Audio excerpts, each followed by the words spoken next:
Okay, ladies and gents, we are going to get started. Thank you all very much for coming out. I appreciate it. We're going to be talking around Sam's new models of dual mothership, with a particular focus on the shared fantasy as it applies to narcissistically abusive relationships.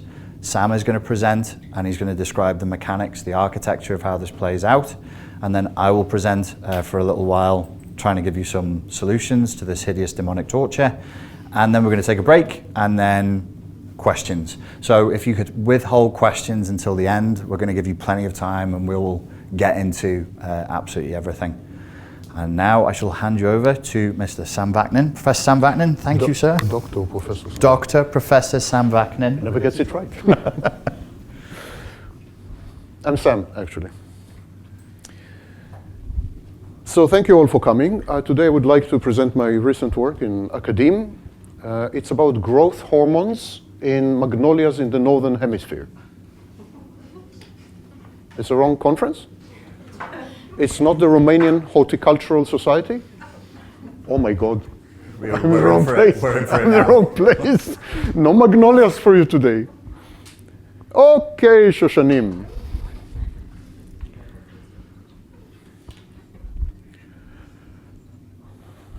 My recent work in psychology goes back. If my English is too elevated, for example, if I say atrabilious or penguinescent, just stop me and I will use even more sophisticated words. Okay. So my recent work in academia goes back to the very beginning of psychology. There was another Jew then. His name was Sigmund Freud. He was not half as handsome as me and not nearly as tall as I am, which says a lot. Probably the reason he engaged in psychology.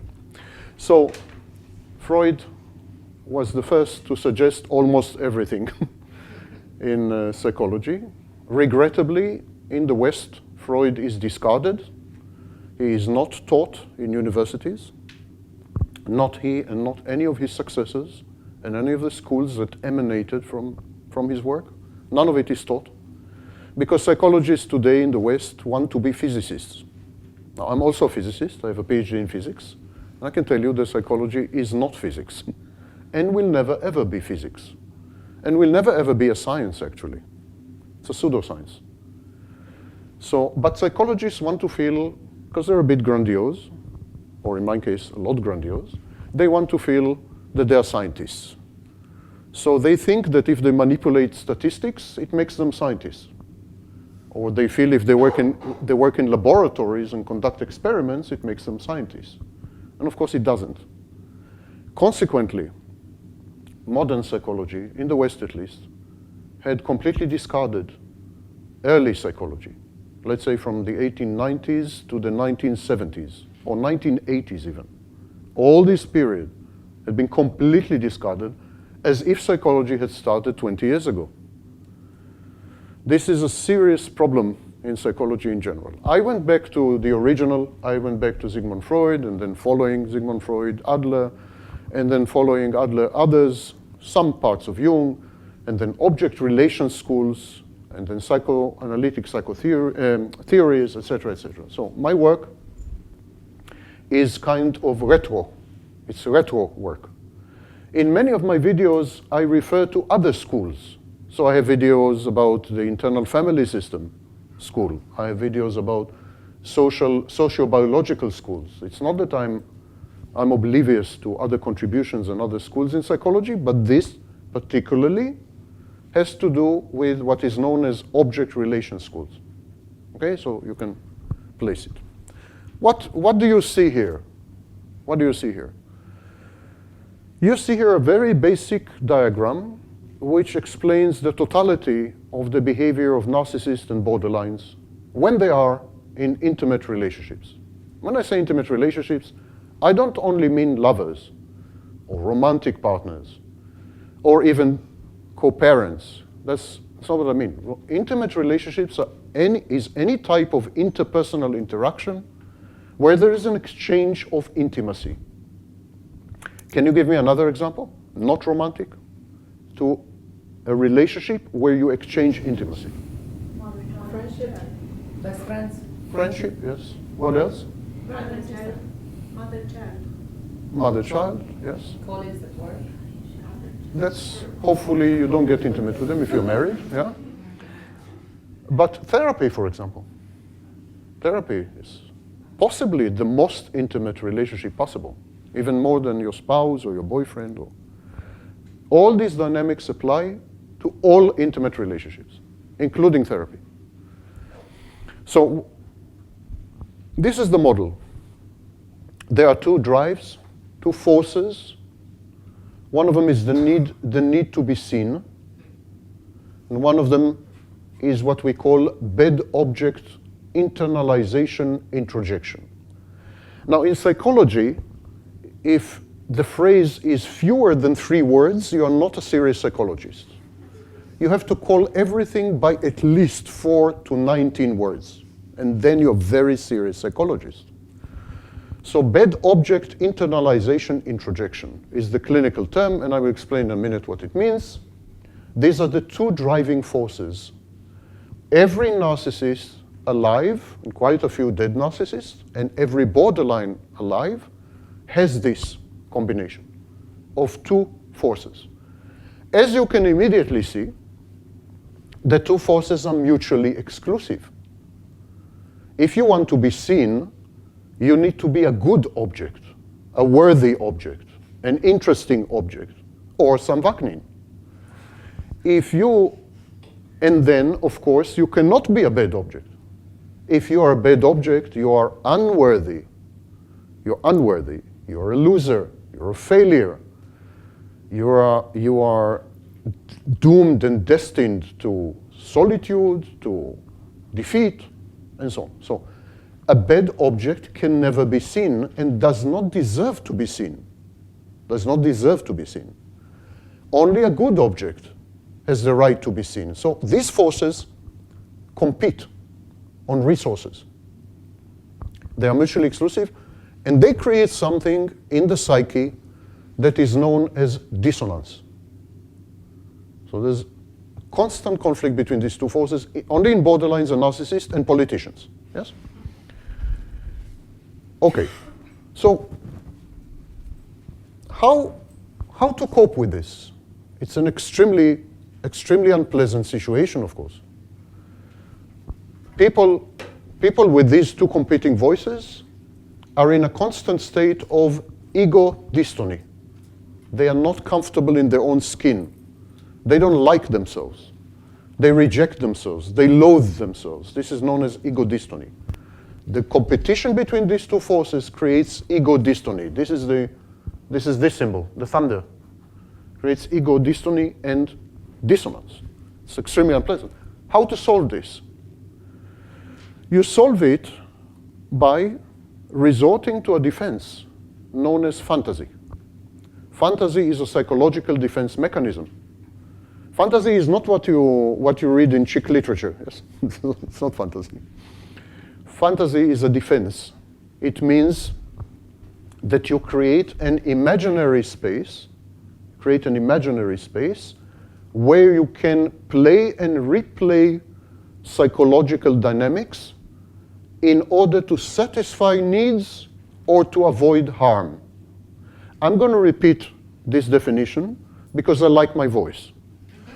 So and he likes my voice. It's an imaginary space, okay, where you can play and replay psychological dynamics, also known as psychodynamics, in order to gratify needs or to avoid harm. The key word is imaginary. It's totally invented. It's a piece of fiction. It's a script. It's a narrative. It's a story. And so this is the fantasy defense. How does the fantasy defense solve this? How does it solve the dissonance? How does it solve the conflict? Within the fantasy, the conflict can play itself. Remember, every psychodynamic can play in the fantasy. Within the fantasy, the conflict can play itself safely because it's not reality. There are no consequences. It's a little like honest politicians. They don't exist. So it's a space where you can experience processes that in reality would have had real life detrimental and adverse consequences. Here they don't have any consequences. You can play with anything and so on. What happens if you don't have the fantasy defense? Imagine that you don't have the fantasy defense. Imagine that there is a new law passed by Parliament that narcissists and borderlines cannot have fantasy defense. It becomes criminalized. It's illegal. So if there is no fantasy defense, these two drives, clinically they're drives. Yes? These two drives get in touch with, there's no fantasy, so they get in touch with, yes, they get in touch with reality. Reality is bruising, is hurtful, is painful, is frustrating. What happens when you are constantly frustrated? What do you become? You become aggressive. In 1939, there was a psychologist, Don Dollard, and he created the frustration-aggression hypothesis. He said that every frustration is converted to aggression. So if there is no fantasy, the outcome is aggression. This is one possible outcome, but there is an outcome that is even much worse than aggression. Listening to some Vaknin. So the second outcome is actually collaboration between these voices. You remember that these voices are in conflict. And they allow themselves to be in conflict because they know, the voices know, so to speak, that there will be no bad consequences. So they allow themselves to be in conflict. The minute they confront reality, these voices begin to collaborate because reality has consequences. And simply, the narcissist is terrified. He has high levels of anxiety. He panics. So when the narcissist doesn't have the fantasy defense, and he is in direct contact with reality, he becomes aggressive. Clinically, he becomes a bit psychopathic. Or the two voices collaborate.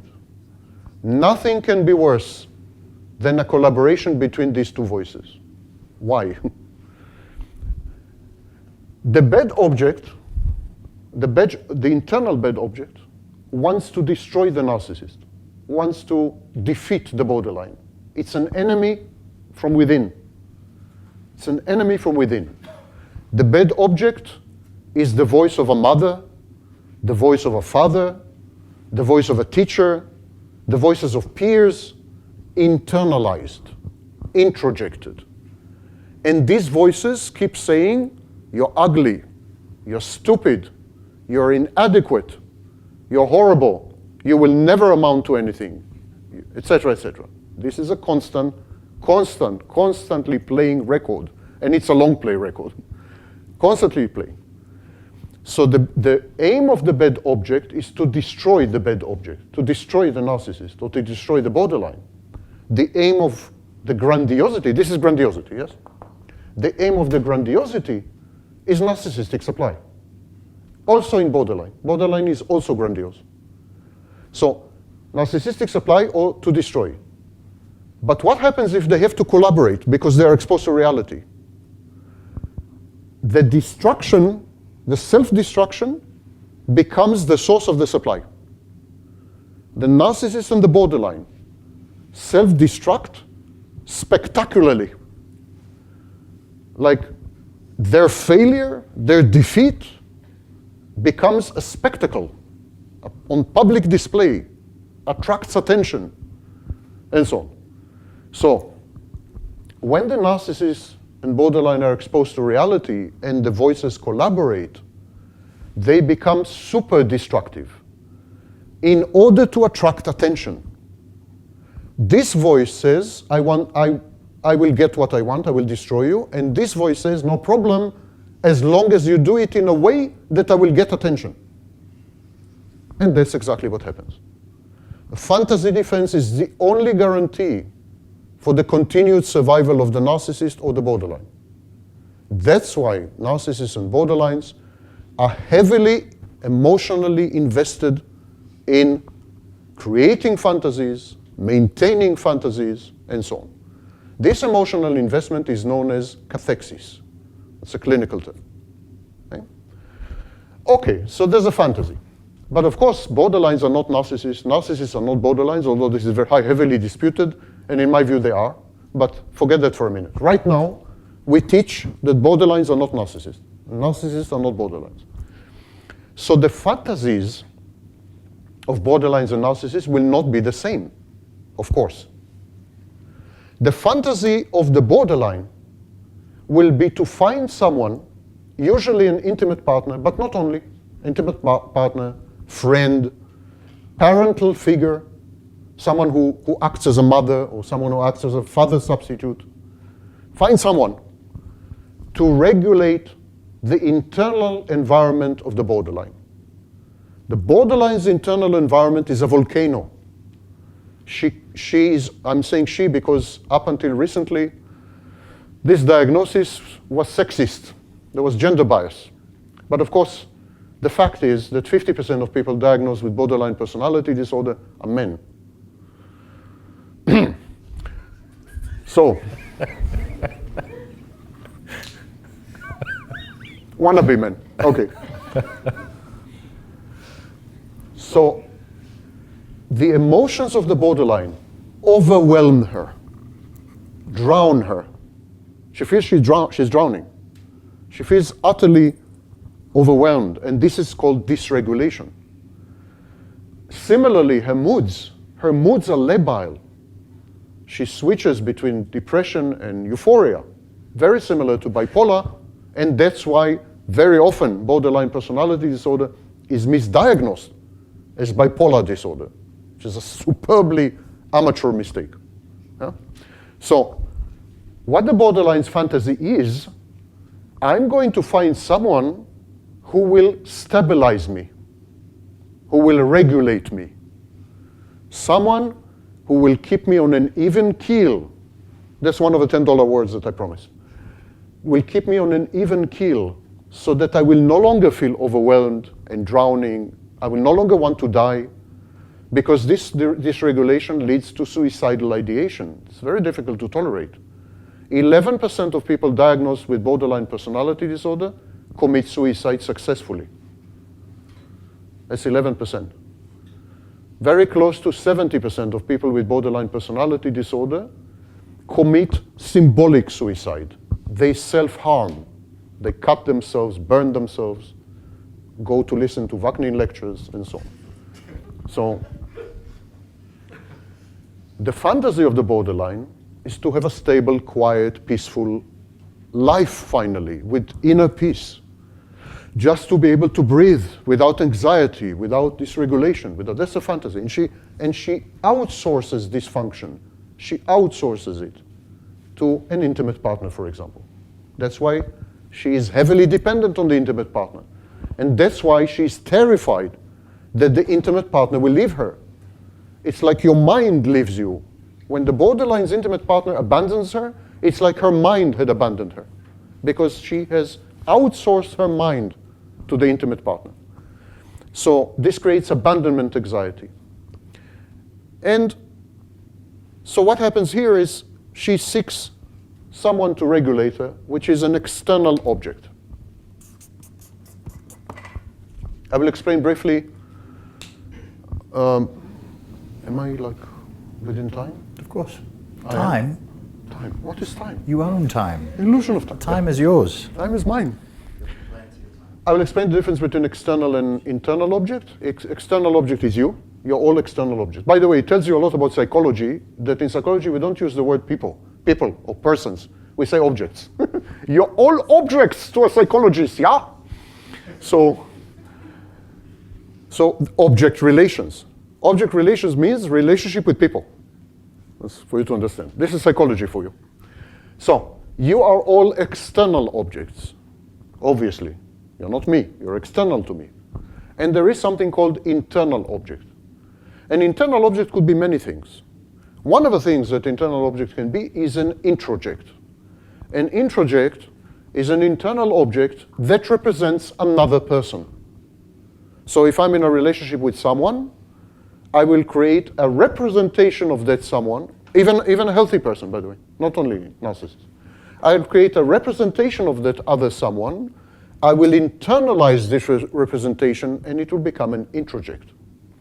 The difference between healthy people and narcissists is that healthy people always can tell the difference between an external object and the introject that represents the external object. Narcissists cannot. They cannot tell the difference. They interact only with internal objects. For them, there are no external objects. None. Not that they see you and then they deny you. They don't see you. There's no external object. They immediately snapshot you. They immediately take a photo. They Photoshop the photo, idealization, and they continue to interact with the photograph, which is why you piss them off if you diverge from the photograph, if you deviate, if you're autonomous, if you're independent, if you make decisions, if you acquire new friends, if you decide to go to a movie on your own, if you deviate or diverge from the snapshot, this creates a lot of aggression because you are threatening the internal structure of the narcissist. So, external objects and internal objects. The borderline, this is the borderline side. The borderline needs an external object because she outsources. She needs an external object to regulate her internal environment. So the borderline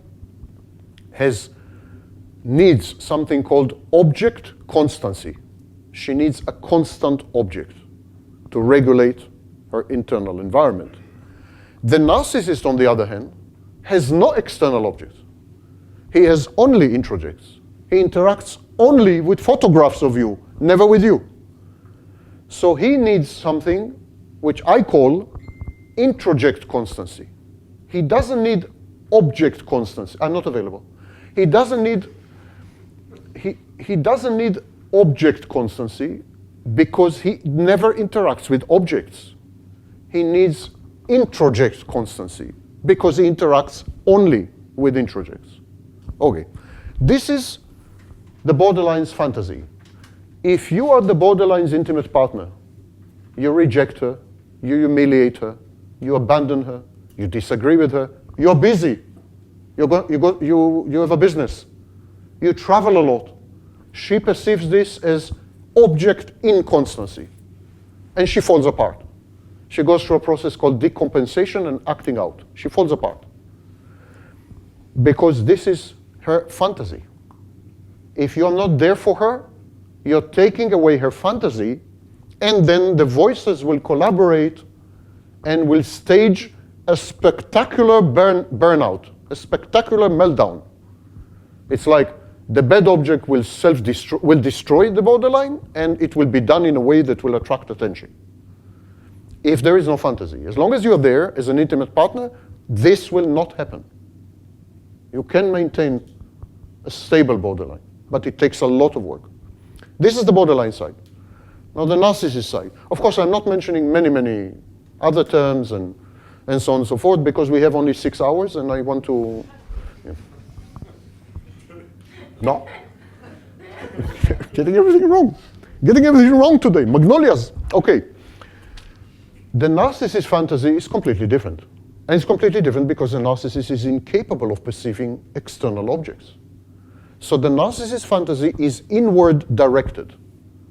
It's not outward directed. It's inward directed. I remind you that the aim of the fantasy is to keep these two from driving the individual into destruction. They are self-preserving. The fantasy is self-preserving, self-protective. The narcissist's fantasy is about his mother. Many people ask me, what about his real mother? She died, she just bought a new dress. Does it make any difference that she bought a new dress? And so yes. Of course it should. Goes without saying, I mean. So everyone is asking me, everyone thinks it's the real mother. It's not the real mother. It's the concept of mother. And it's also, of course, the introject of the mother. So mother doesn't exist, exactly like all other external objects. It's the idea of mother, if you wish. Do you know these people who fall in love with love? Not with other people. They fall in love with love. Same. The narcissist interacts with a maternal idea. He interacts with an idea of motherhood. So his fantasy is a mother, because he never had a mother. He had what we call a dead mother. Not dead physically, but absent, depressed, selfish, narcissistic. He never had a functioning mother, instrumentalizing, parentifying. He never had a functioning mother. So he fantasizes about having a mother. Who doesn't? When you get stuck at age 2, which all narcissists are, they're 2 years old, of course with one exception, needless to say. When you get stuck at this age, what are you looking for, basically? Not an academic degree. You look for mother. So the narcissist keeps looking for mommy.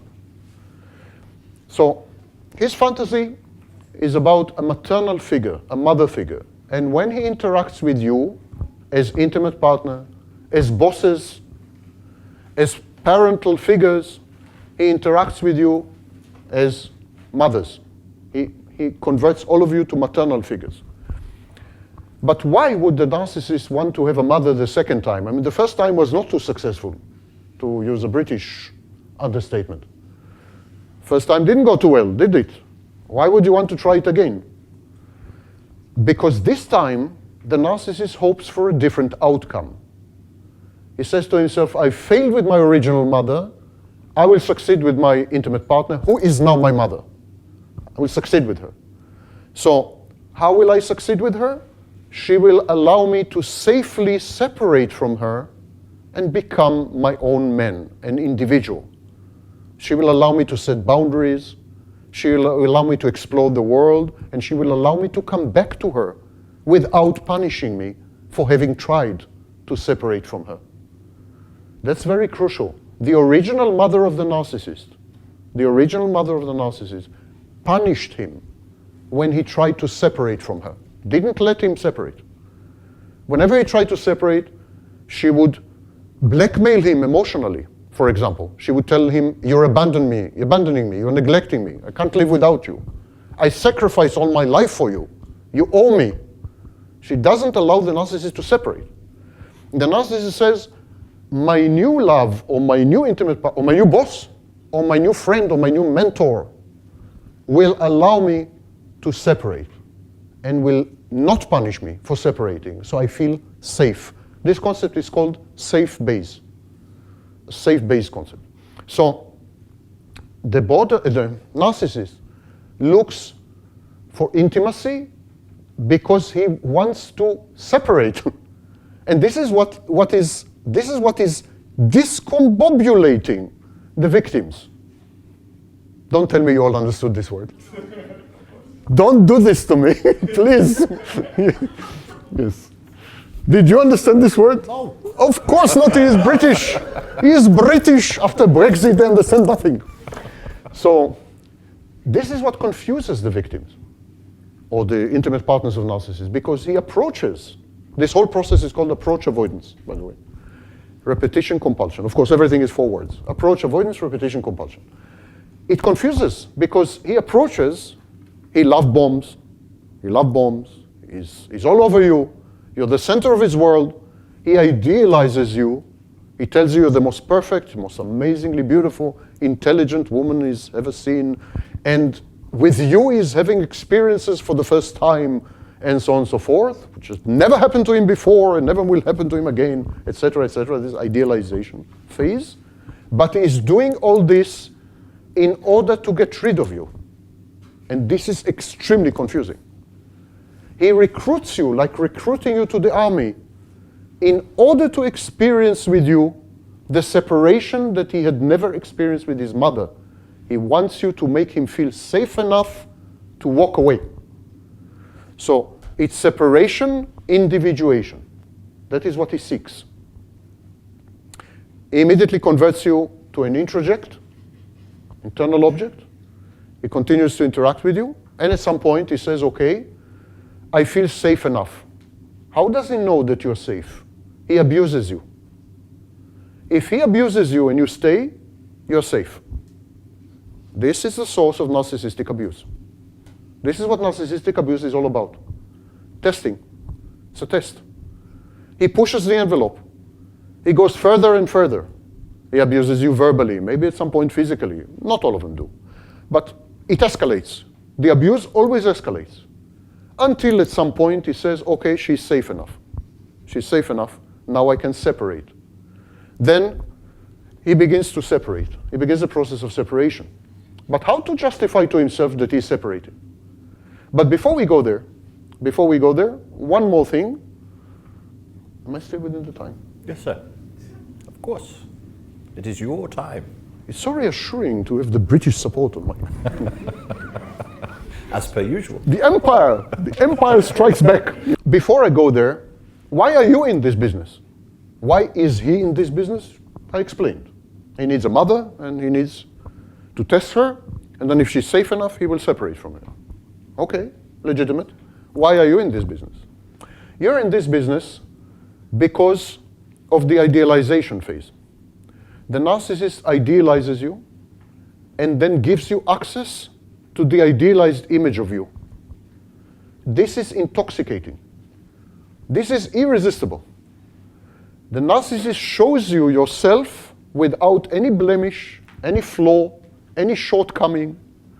Suddenly you are the most gorgeous woman in the universe. Suddenly you are the most intelligent. Suddenly you are everything. You are perfection. You are.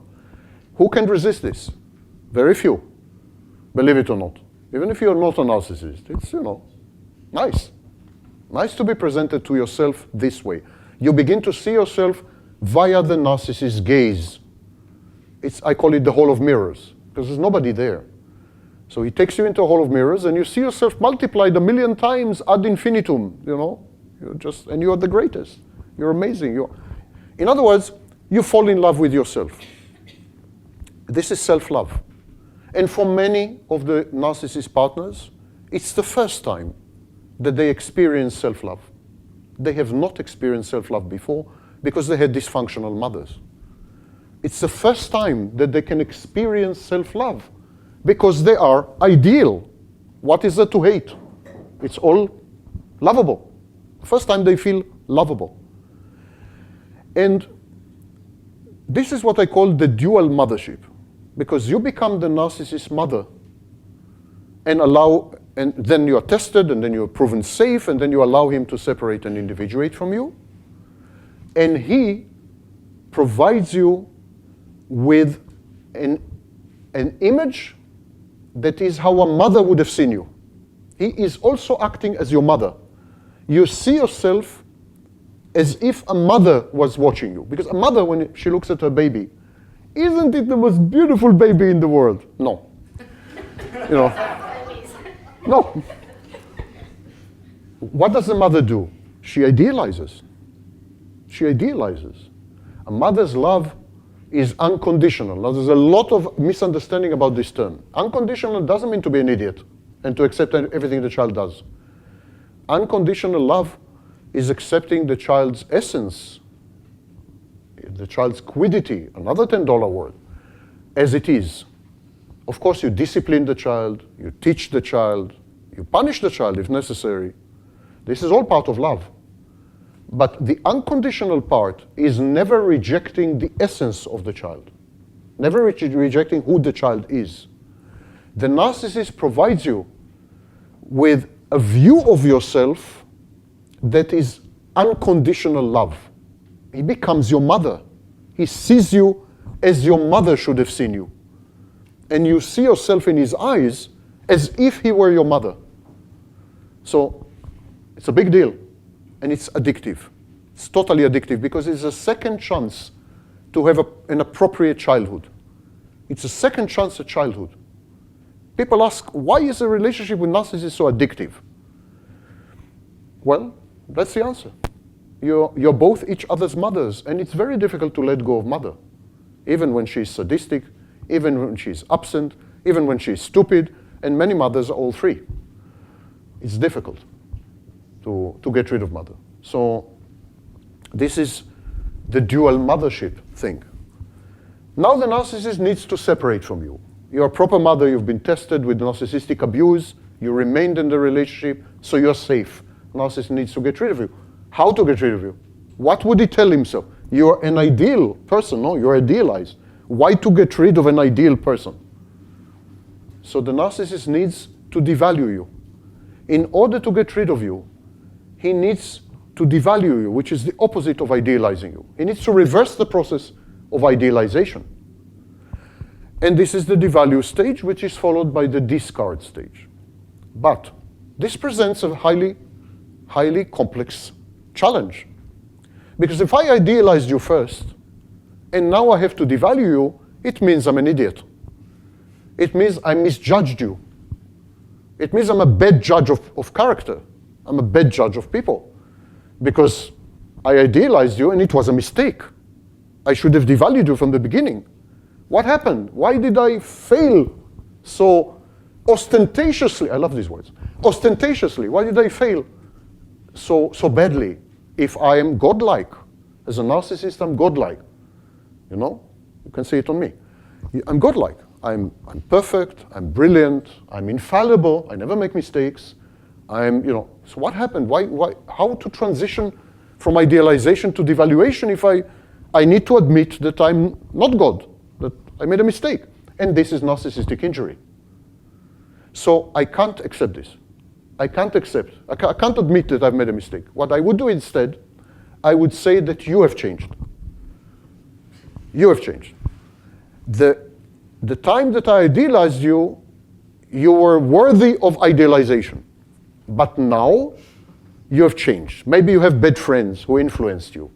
Maybe you put on weight. Maybe, I don't know, something happened. The change is external. The change is in you. Mind you, the change is never in the introject. So the change is never external, never in the object. The narcissist doesn't devalue you. He devalues the introject. He says that the discrepancy between you and the introject, the divergence is so enormous that he needs to change the introject. So he rewrites the introject, this time in terms of devaluation. And now he's ready to discard you without narcissistic injury. But he cannot discard you. Narcissists can never discard you. It's a myth. And it's coming from someone who invented the term discard. In 1995, I invented the term discard. And I admit that it was very ambiguous. And this creates in me narcissistic injury, and I'm going to cry now. So please don't look for 2 minutes. Because I never commit mistakes. Never. Ask Richard. Never. We're coming to the end. I'm not sure mine or yours. I'm not sure mine or yours. We're coming to the end. Yeah. The narcissist is never able to discard you. Why? Because you never existed. You have never existed. The narcissist interacts only with the introject. Even when the narcissist devalues the introject, he still cannot get rid of the introject. Can you guess why? Why not devalue the introject and throw it to the garbage, or give it to Grannon? Why? Sorry? Anyone said anything? Yes. I said that maybe they are addicted to what the projection is creating in them. Almost correct. They project these Because they are not attached to you. Because they are not attached to you, but they are attached to the introject. If they get rid of the introject, they will have abandonment anxiety.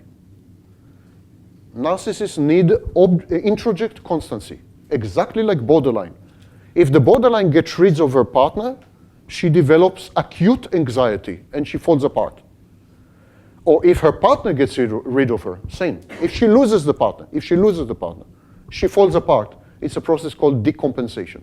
And then she acts out. She does crazy things. She offers me marriage, this kind of thing. But with the narcissist, exactly like the borderline cannot get rid of her real partner, the narcissist cannot get rid of the introject. So the borderline would stalk you, would chase you, would approach you and avoid you, She would be all over you. She would never let go. Anyone who's been in a relationship with a borderline knows what I'm talking about. She would never let you go. It's a mess. To get rid of a borderline is a total mess. Similarly, the narcissist can get rid of you like that, no problem. Discard you, but never the introject. Because he is emotionally connected, he's emotionally invested, attached to, bonded with the introject. And if he gets rid of it, he will react exactly like the borderline.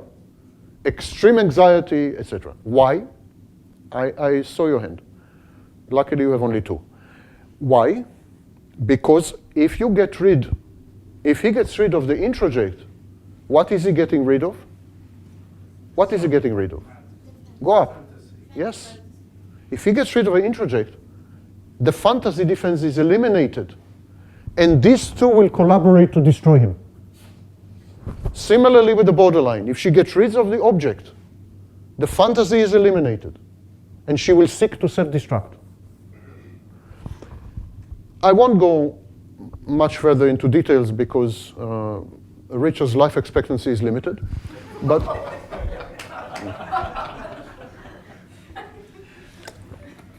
I can tell you that this is the first model, to the best of my knowledge, the first model that explains all. And I cannot go now to all the behaviors and so on, but you can try to trust me. I know I'm a narcissist, it's a bit difficult, but try to trust me, that this is the first model that accounts for all known behaviors of borderlines, all known behaviors of narcissists, all known internal dynamics of borderlines, and all known internal dynamics of narcissists. There is no other model that has this capacity. There are other models which are partial. They explain this, they explain that, but no model explains everything.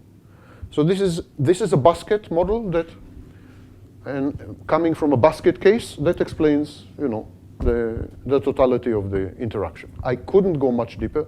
If you want to go much deeper, because you're masochistic or suicidal, I recommend that you watch my video. There's a video on my channel titled Seven something, I forgot the... Is this the recent one? Seven I remember.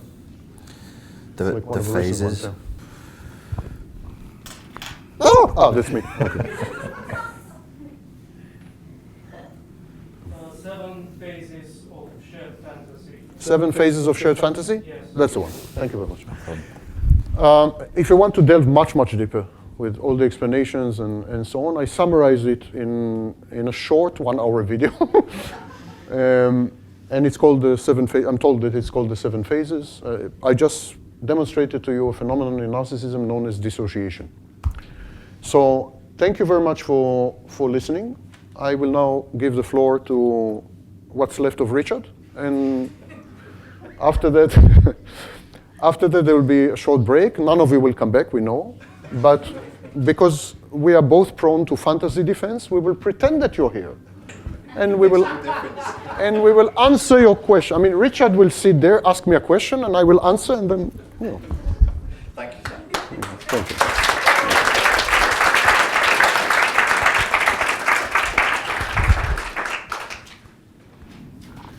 Okay, prepare for a gear change. Down. I actually haven't presented this with... Was ist das? Autoportrait. Autoportrait. Narcissistic despair. I actually haven't presented this in front of Sam, and it's a spin-off from Sam's work on the Dual Mothership model that I've been working on for the last 8 months. And I probably should have ran it by Sam before delivering it in front of him, but I didn't. So let's see what happens. Usually if it comes out on a YouTube video, I'll just get a polite message like, Richard, I don't think you got what I said quite right there, but he's right here. He can throw bottles at me, microphones, he can heckle me. So this will be fairly brief. It's a simpler way of understanding, I think, why the narcissistic and borderline relationship is so painful and so difficult to escape from. And I've broken it down into phases. There's 3 phases to it. There's a bait, There is a contract, a covert contract, and then there is a fantasy. So our legends, our mythologies reflect these psychological dynamics, these folie à deux that we play out. Here in Romania, we have Dracula, vampires, drinking blood, and so on. Is it in Romania the mythology that the vampire can't enter the house unless you invite them? Or is that in other countries? There's different myths all around the world. So as these myths propagate, they have elements that I think reflect abusive relationships. One of the version of the myth that I like as far as vampires go is you have to invite them in. You must give consent. Consent is extremely important in an emotionally abusive relationship when we're talking about borderlines and narcissists, not psychopaths. Because the psychopath will put a gun to your head. They don't give a shit about your consent. They are not bothered about your consent, or they'll chloroform you. But a borderline or a narcissist tempts. They use words. This is the realm of the devil. This is the realm of demons. I'm talking mythology again. In Islam, they call it the wasa wasa, which is the whispering of the devil in your ear that you should ignore and turn your mind to God. What are they offering you? They're offering you a bait. What is the bait? I think what Sam has offered us in terms of understanding the seduction, the lure, the trade-off, the bait, is motherhood. A second chance to return to the womb. You've all seen the film The Matrix. Matrix means womb. The film is not about men and women in black leather suits running around punching each other. The film is about the pod that they escape and the pod that they all eventually return to in the later iterations of the film. This is all about the Matrix. Matrix is pod, Matrix is womb, Matrix is safety, and what Sam was just describing in the mechanism here, safety through fantasy. Safety through fantasy. I think we'll be talking about this in the Q&A. It's extremely important that we all get to grips with how powerful fantasy is and how psychosis-inducing fantasy is, because it separates us from reality willingly. If I, my background was in self-defense. If I beat you, if I punch you and I kick you, your recovery, I know because I worked with people who'd been assaulted, will be faster than if you had been emotionally abused by your mother, or your husband was mean to you, or your wife humiliated you publicly because of the lack of consent. If I punch you and kick you, I am an external object and I'm a bad guy. I'm a bad object, I'm a piece of shit. If you stick with me while I verbally beat you, who's the bad guy? Aren't you also bad with me together? That's the power of the bait and the contract. The bait will be love, fantasy, safety, motherhood. As a man, as an abusive man, you will get this right. I'm still coming to you as a mother. If you're a woman and I'm a man, I'm still offering you motherhood. I'm still offering you a chance to go back to the womb. But the trade-off in the contract is, you get in my womb and I'll get in yours, babe. You get in my matrix and I'll get in your matrix. And then we're going to feed each other narcissistic supply. Back to the movie. You remember the movie? They had the plugs and everything was given to them. Everything was taken from them at the highest level. All of their sovereignty, all of their agency, all of their energy, all of their soul was taken from them. But in exchange, they were given everything inside the fantasy, inside the fantasy. So that's the bait. You'll be given love. You'll be given the ability to see yourself as a wonderful, amazing human being in exactly the way Sam says, as a mother loves a child. There is no other love like that. You will know it. Think like Freud. I think Freud had a capacity for introspection that most of us can't grasp. When he said mother, he didn't mean mother. He meant the subjective, immediate child's experience of mother. Close.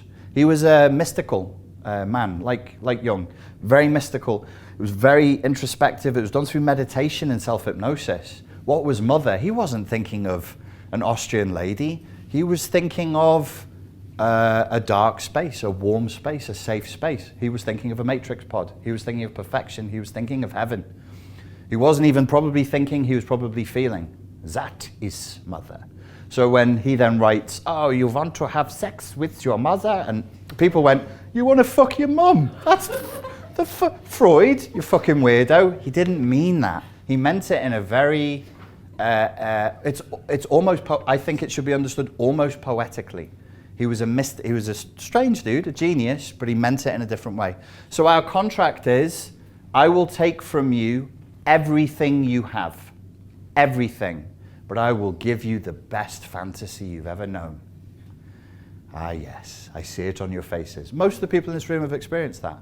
The best fantasy you've ever known, in exchange, just your soul. Just give me your soul. You're not doing anything with your soul. What do you need it for? You're not using it? Give it to me. I've got a use for it. So that's the bait. That's the contract. It's a covert contract. It makes us complicit in our own destruction. It makes us complicit in our own abuse. That's very difficult to walk away from in a way that if you were simply beaten or robbed, as horrifying as that would be, you recover it 3-6 months. It's really, you know, humans are very robust, generally speaking, unless it triggers some other issue. I've worked with plenty of people, physical assault, even if it's frightening, as long as the person is allowed to grieve, they can move on. Where we started our conversation wasn't about dual mothership, and it wasn't about trying to restructure narcissistic personality disorder. Where Sam and I started the conversation was on prolonged grief. Why do my clients not recover? What am I doing wrong? They don't recover. Nobody's recovering. It's a wound that doesn't heal. And then we got into prolonged grief syndrome. It doesn't heal because it's part of you. They're not separate to you anymore.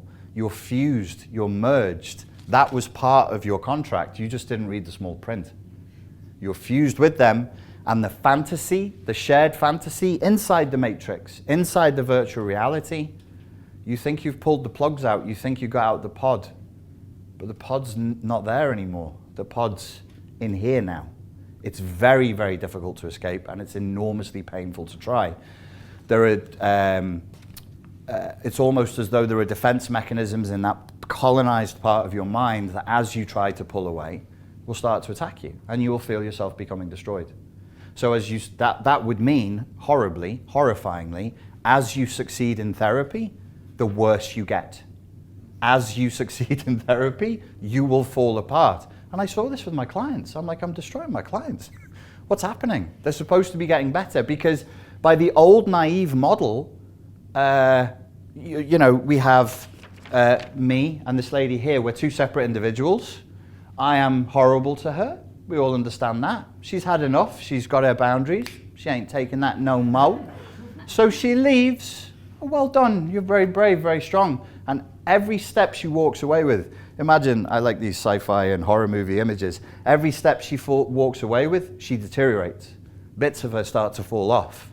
It's like, oh, I'm finally free, and turning into dust. I love this imagery. Beautiful. I love it. Love it. It's beautiful. Absolutely love it. So how does she stop that from happening? She must come back. She must come back. Get back in my womb. Get back. Get back in the pod. Get back in the matrix. And then, oh, thank God. She'll go through that. You've all been through it, I would think, trying to escape an abusive relationship 4 or 5 times. Typically, we usually lie and tell our friends it was twice, but it wasn't. What happens every time? We're conditioning ourselves and we're learning that the safety is back where the pod is. But where is the pod? With me. With me. I own the pod. I'm safety. I'm safety. Trauma bonding. Now you can never escape. So that's the basic model, the bait, the contract, and the fantasy. And that's why it's so difficult to escape. I'm going to give you some pointers for how to escape it. This is, I don't want to overstate it, it's transcendental stuff. In order to escape this, you must become a completely different person. You will never go back. There's no going back to before narcissistic abuse. And you know that. Everybody feels it. The escape from this will change you utterly. So I'm going to give you 6 pointers. They're just pointers. This is not it. You can't just use these and be cured. It's not going to happen. But these are some pointers. First, humility. You have been plugged into a narcissistic matrix. You are now addicted to narcissistic supply. The person has been encouraging you to smell your own farts for a while, and you think you're pretty fucking cool now. When I can make him laugh, it makes me very happy. So, 2 years old, fart jokes. 2 years old. None of the high-ranking intellectual jokes, fart gags. That's Professor Sam Vaknin, ladies and gentlemen. So they've induced grandiosity in you. They've inflamed latent narcissism that we all have, because now you will see yourself, as Sam just said, the way a loving mother sees you. How wonderful. I mean, really, our spiritual experiences, our mystical experiences, our religious experiences, that's what we're really talking about.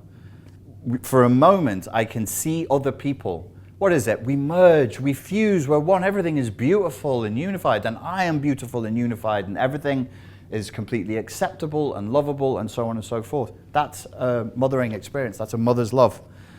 So we need humility, and our grandiosity will cause us to push back, and it ruins the therapeutic process.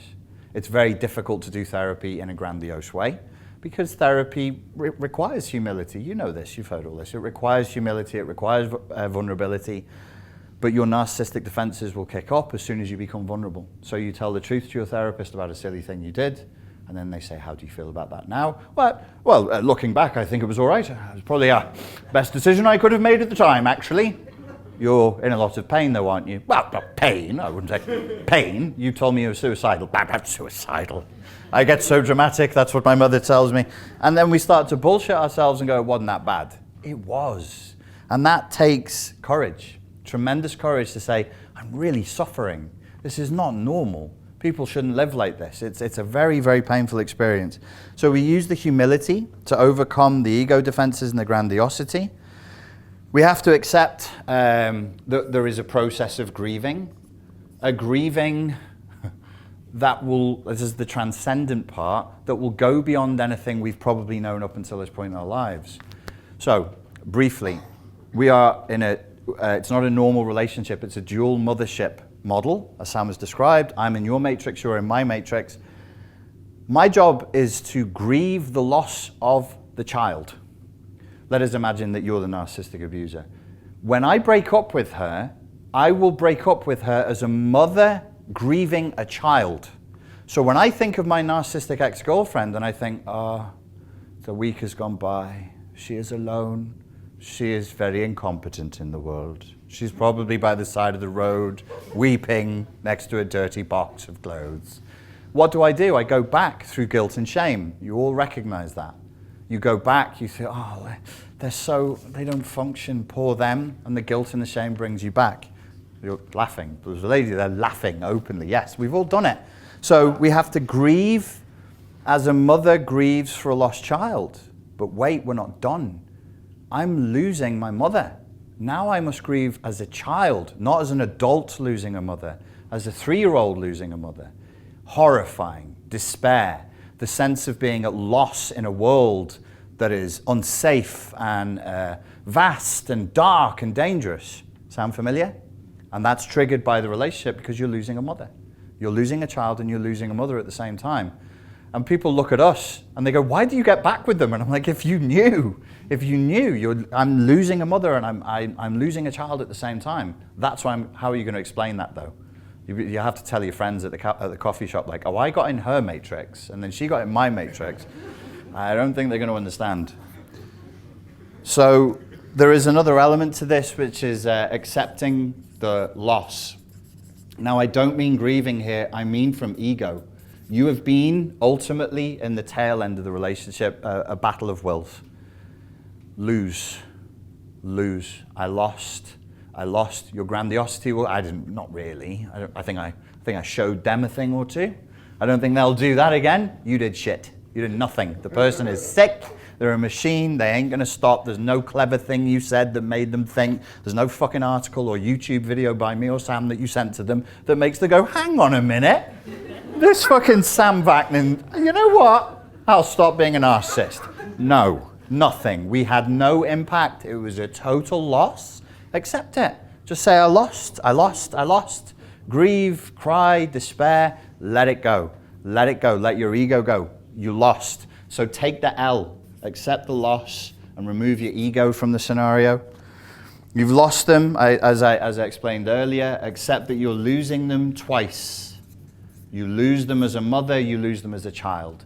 You need to go into therapy for this. This kind of grieving is, it's overwhelming. And if all of you have experienced this, I'm sure, you know what it's like. It's hard to describe to people what it's like. You'll have been through, most of you will have been through objectively worse situations in life that didn't hurt you as much as this, right? Objectively worse, didn't hurt you as much as this. This is disorientating. This confuses, this rocks you to the core, not just of who you think you are, but of what reality is. Why would I be responding that maybe I'm crazy, you will think. So you're losing them twice. You're going to experience despair. I'll just write despair here and run through these quickly. You're going to experience despair. Where is God? Is there a God? Is there any goodness in the world? I'm right behind you. There is God. Is there any goodness in the world? No. Call me Sam. Call me Sam. That's okay. In public, call me Sam. And then there's the you'll be like a junkie where you're overcoming the supply, where we walk away addicted to narcissistic supply. If you don't get past that, I think this phase is extremely painful. I think this is extremely disorientating, and it's not fast. I don't know of a way to make it faster. You've been enjoying narcissistic supply. You've been enjoying really high quality heroin, really high quality cocaine, and then that's being slowly taken away from you. You're going to Jones for it. Who do you go back to? Back to the narcissist again and again. Ladies and gents, I will now hand you over to Mr. Professor. The good hands. The good hands. The good hands. Sam Vaknin. You will never get it right. Never. Never. I think he...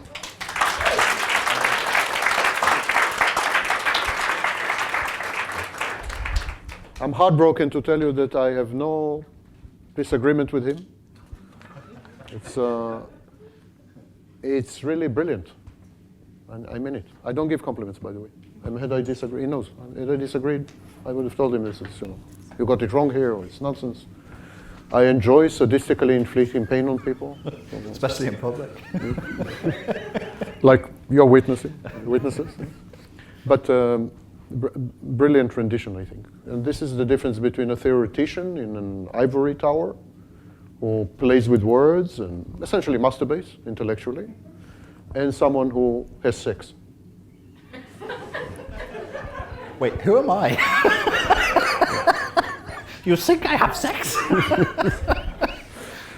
Okay, I just want to make 4 comments which will utterly demolish what he said. No, seriously, it's a good way. Thank you. Seriously, good way. I just want to make 4 brief comments, 2-3 hours, no more. The first thing is that when we come across adversity, when we come across abuse, torture, pain, and so on and so forth, we regress. One of the key elements in the interaction with the narcissist, because the narcissist becomes your mother, you inevitably become children. You regress. It's called infantile regression. Whether you want to, whether you don't, whether you're the chief executive officer and you employ 40,000 people, when you're with a narcissist, you regress. You become children. End of story. No, no further explanations are needed. The minute you are children, you employ a series of primitive defense mechanisms. One of the most important of which is known as splitting. Splitting is when you divide the world to all good, all bad, all black, all white, all wrong, all right, all Sam Vaknin, all Richard Grannon. Yeah? You divide the world. And so when you come across really difficult circumstances and horrible people, you split. You make them all bad. And you make yourself automatically, by the way, all good. That's the essence of victimhood. Victimhood is an identity determinant and is premised on splitting. Empaths, don't get me started. So, but when you are in a relationship with a narcissist, even though you are regressed to infancy, you cannot split. You cannot split. Who will you split? You've become one. You've become one. Are you going to split your mother? We know from Melanie Klein and others that as children, when we split mother, the mother is all good, and we are all bad. We can't do this in this situation. There is no possibility for splitting. The main defense of childhood is not available to you, which renders you very, very vulnerable children. As you can't defend yourself, as children do in us. So inability to split is a crucial element which I think maybe I'm sure you could incorporate somehow. It's a very crucial element. There are no defenses. You are totally defenseless when you're with a narcissist. The second thing that I would like to comment is that the narcissist interjects you. I said he creates a Photoshop, a snapshot of you, then he internalizes it and he interacts with the snapshot. But you also do that. As I explained to you, healthy people also introject. Everyone introjects all the time. You also introject the narcissist. What did you do? You introduced a Trojan horse. It's a Trojan horse. The minute you introjected the narcissist, he is in your mind, like a virus. That's it. And it's too late after that. His introject is active in your mind. And the narcissist cannot get rid of the introject, but you also have severe difficulty to get rid of the introject, and I explained the reasons in one of my recent videos where I explained the mechanism of contagion. Narcissism is contagious. Borderline is contagious, exactly like an infectious disease. These people force you to become narcissists. They force you to become borderline. So when you're with a narcissist, you are increasingly more and more and more narcissistic. And you begin to rely more and more and more on introjects, not on objects. Exactly like the narcissist, you develop introject constancy. So exactly like the narcissist cannot get rid of your introject, you cannot get rid of his introject. Because you will have become almost narcissist, pseudo-narcissist, quasi-narcissist. And you will rely heavily on introject constancy, not on object constancy. So this is the process of contagion. Another thing that Richard and I were discussing was entraining. Entraining is a mechanism of synchronizing your brains. And this is not a metaphor. I'm talking in terms of EEG. I'm a medical doctor, by the way, as well, so I'm qualified. And I'm talking in terms of brain waves, simply brain waves. And training was discovered about 11 or 12 years ago when the brains of players, singers, guitar players, and so on in rock bands were attached to mobile MRI machines, and their brain waves were scanned while they were playing, those of them who had brains. So, did I say anything wrong? No. I never know when I say something wrong. So, the brains were scanned, and they discovered that as they were playing, the brain waves synchronized to the point that it was impossible to tell whose brain was it. They were all showing the same brainwave. And this is called entraining. And the narcissist does this to you. This is the main mechanism where he invades your brain. He entrains you. He uses words, which are essentially music. Any poet will tell you that words are music. Any poet will tell you that when he writes poetry, there is music playing in his mind. The poem sings, you know? So the narcissist uses repetitious phrases and repetitious abuse to entrain you. Your brains are totally synchronized by the end, which allows him an entry point, an intrusion point into your mind. This is a process of entraining, which is also important. And the last point that I want to make is that the reason there is prolonged grief, which Richard explained amply, but I would just like to add another point. The reason there is prolonged grief is that you're no longer grieving an external object. You are grieving what we call a self-object. The narcissist becomes you.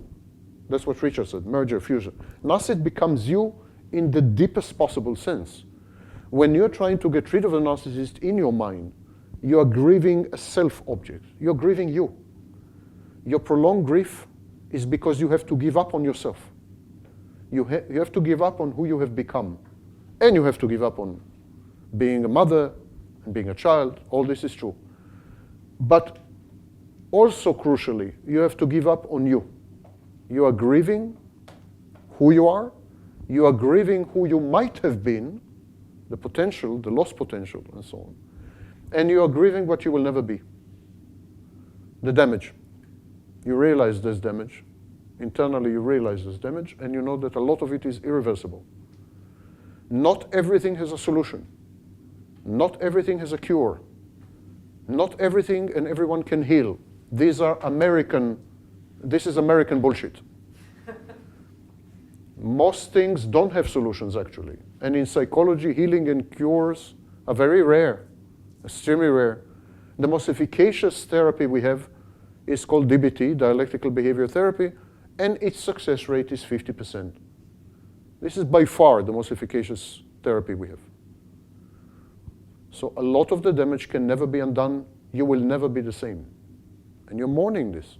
You're mourning having lost yourself.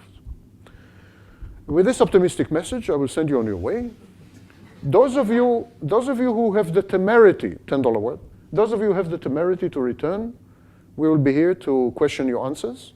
And so, what am I saying all the time? Is anything wrong? Okay.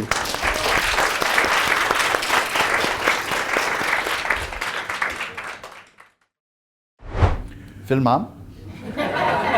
Da? Da.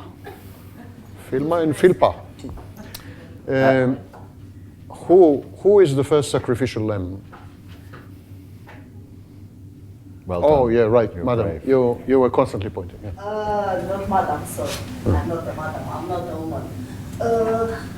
What can you tell us about... You could have fooled me. Yeah. Pardon? You could have fooled me. Okay, go ahead. Yeah, I could have been, but okay. What can you tell us about the desire and actually the need to be seen as a bad object? Before, I think there's something I forgot to do, because I'm a narcissist probably, but I forgot to thank, she's not here, so I cannot thank her. Okay, I'll wait with this. Why the desire to be seen? Because a narcissist has not... No. What can you tell us about the need to be seen as a bad object? No, the need to be seen is not as a bad object. You need to be seen as a good object. There is separately a bad object internalization. So the narcissist has a bad object self-perception as unworthy, inadequate, inferior, and so on and so forth. He compensates for this with narcissism. And so there are two competing forces. One of them is the need to be seen as a good, worthy object, and one of them the self-perception as a bad, unworthy object. And this creates dissonance. That's the fight. That's the civil war. Okay? However, some people feel this need to be seen as a bad object. Not as a bad object. Narcissistic supply can be good or can be bad. Any kind of attention is okay. So if the narcissist doesn't obtain positive supply, he will accept negative supply. And the negative supply would cast him as for example, a frightening person or an evil person. But this is not a bad object. A bad object is internal, never external. So even if you see me as a bad person or an evil person, it doesn't make me a bad object in my own eyes. Okay, so actually wanting someone to see the bad object in you is wanting the impossible. No one, not borderlines, not narcissists, no one wants you to... Okay, maybe I'm neither one of these. I think you're confusing behavior, which could be bad, could be evil, with self-perception as bad and evil. I can behave in a bad way or an evil way and not have a self-perception as bad and evil. The behavior is not connected. Bad object means something inside you, some self-state or some internal object that tells you that you are X, whatever it is. So, for example, with narcissists, there is a bad object that tells them that they are inferior, but they act as superior. So here you can see the divorce. The internal object is inferior, the behavior is superior. The behavior could be bad and evil, and the internal object will be good. You should not confuse behaviors with bad objects. I don't. I was thinking about somebody able to see what you feel. So probably it's a desire for impossibility, for something that cannot.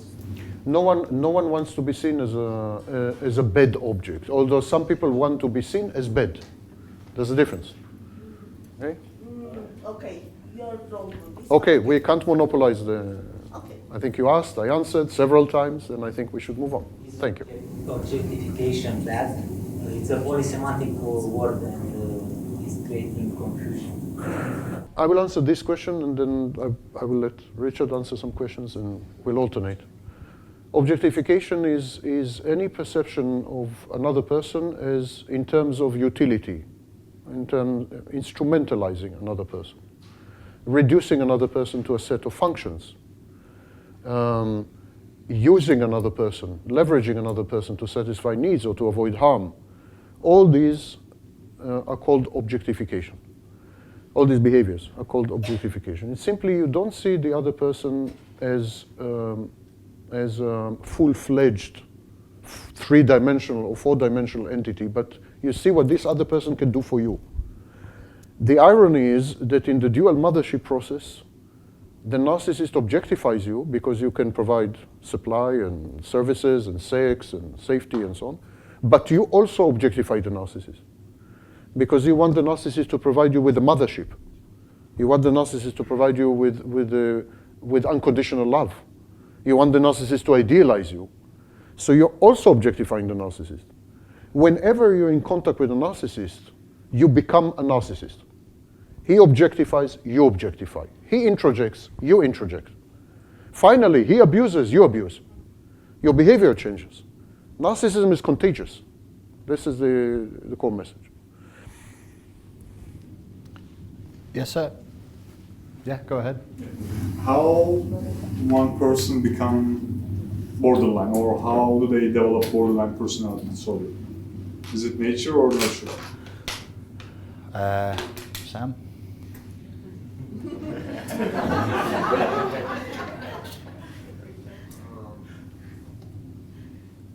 Borderline has three components. There is a genetic component. If your mother, on the matrilineal side, if some of your relatives, mother and grandmother, and aunts, and so on, were borderline, your chances to be a borderline are 5 times higher. So it's clearly a genetic component, similar to psychopathy. Yeah. Psychopathy is the same. There's a genetic component. There is a component of brain abnormality, less pronounced than in psychopathy. In psychopathy, there is white matter imbalance, amygdala atrophy, and other issues. In borderline, it's less pronounced, but still discernible in MRI and so on. So there is a brain abnormality. There is no brain abnormality in narcissism. That's nonsense online. But there is brain abnormality in borderline and severe brain abnormalities in psychopathy. And the third, and probably the crucial element, is childhood abuse, especially sexual abuse. Sexual abuse is the main determinant, but could, for example, sexual abuse appears in 60% of the cases, but being ignored and neglected appears in another 20%. So it's also a sizable determinant. However, it is in combination. People who are born genetically predisposed to borderline and or with brain abnormality, but grow up with a good enough mother, loving and caring family, they become politicians. All the rest become borderlines. I want to ask One question per person. just related to exactly this subject. I hope you're not a politician. I apologize if I didn't mean anything. I heard you say multiple times that borderline can be interpreted as a failed narcissist. Not me, Grothstein. Yes, okay. So can it happen that somebody develops borderline when he tries narcissism, but because his grandiosity conflicts with the grandiosity of his parents, and they will not allow this to happen, and they will like systematically destroy this thing, this emergent false self, grandiose false self. So can this result in borderline instead? I need to correct something. Borderlines have a grandiose false self, exactly like narcissists. It is the locus of the fantasy that matters. So there is no distinguishing feature as far as grandiosity. Borderlines are narcissists as far as grandiosity. Narcissists are borderlines. They have the same level of grandiosity, and they have a false self-construct. The borderline, we are not quite sure as to your question, but there are two possibilities. Either the child, first of all, the child has to be exposed to abuse and trauma. And people misinterpret abuse and trauma. They think abuse and trauma means beating or sexual abuse. And of course, Richard explains in his videos, I try to explain in my videos, that abuse and trauma could be any refusal to let the child develop, any refusal to let the child evolve boundaries, any refusal to let the child separate and become an individual, etc. Any punishing the child when he doesn't conform to parental expectations and demands. Conditional love, these are all forms of abuse. So Grothstein said that children who are abused and traumatized, their initial defense is to develop an imaginary friend in something called paracosm. Paracosm is alternative reality. So they develop an imaginary friend in a paracosm, and this is the prototype of the false self. But he said, and then those children who fail to take it to the end, fail to evolve, they remain borderlines, and the rest become narcissists. But he didn't specify why this is happening, and there are two possibilities. Possibility number one, the brain abnormalities and the genetic proclivities prevent the borderline child to become narcissist. So it's a possibility. Maybe the brain is not, The second possibility is that, as you said, the parents challenge the nascent grandiosity, suppress it, punish the child when he shows grandiosity of any kind, and so on and so forth. And the child would then decide kind of to remain a borderline.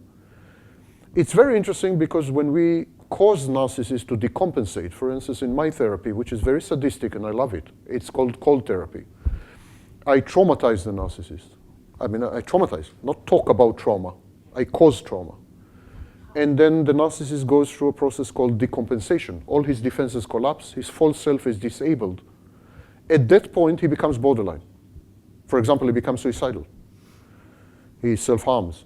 So it seems that the narcissist has a borderline kernel, a borderline core. Just it is wrapped in many defenses and resistances, and and if you pierce through, you reduce the narcissist to a borderline. And so I don't think Grothstein's model is therefore correct, because Grothstein created a binary system. Or you're borderline or you're narcissist. I think children transition naturally from borderline, abused children and so on, transition naturally from borderline to narcissism unless something in the environment prevents them from doing this, which could be punishment for grandiosity. Could be, but I can show other possibilities. For example, maybe the parent punishes emotions. You have parents who are not emotional. They never hug, they never kiss, and any display of emotion is punished and discouraged. That kind of child will develop emotional dysregulation, which is a core feature of borderline, even more than grandiosity. It's a core feature of borderline. So there are various psychodynamic pathways to borderline. It's very difficult to tell because we don't experiment on children to my great distress. And so we can't tell. We speculate backwards.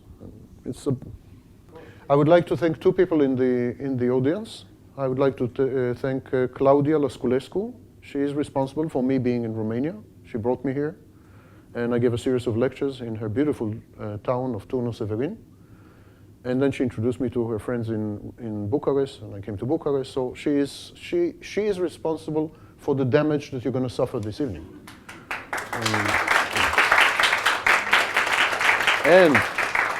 And I would like to thank Ioan Mihailescu. I hope I pronounced it correctly. Ioan has been a blessing. He's extremely generous and kind man who has given his time, all his efforts, organized this event, did other things for both myself and Richard Grannon, gave us free tours of Bucharest. An amazing person. So.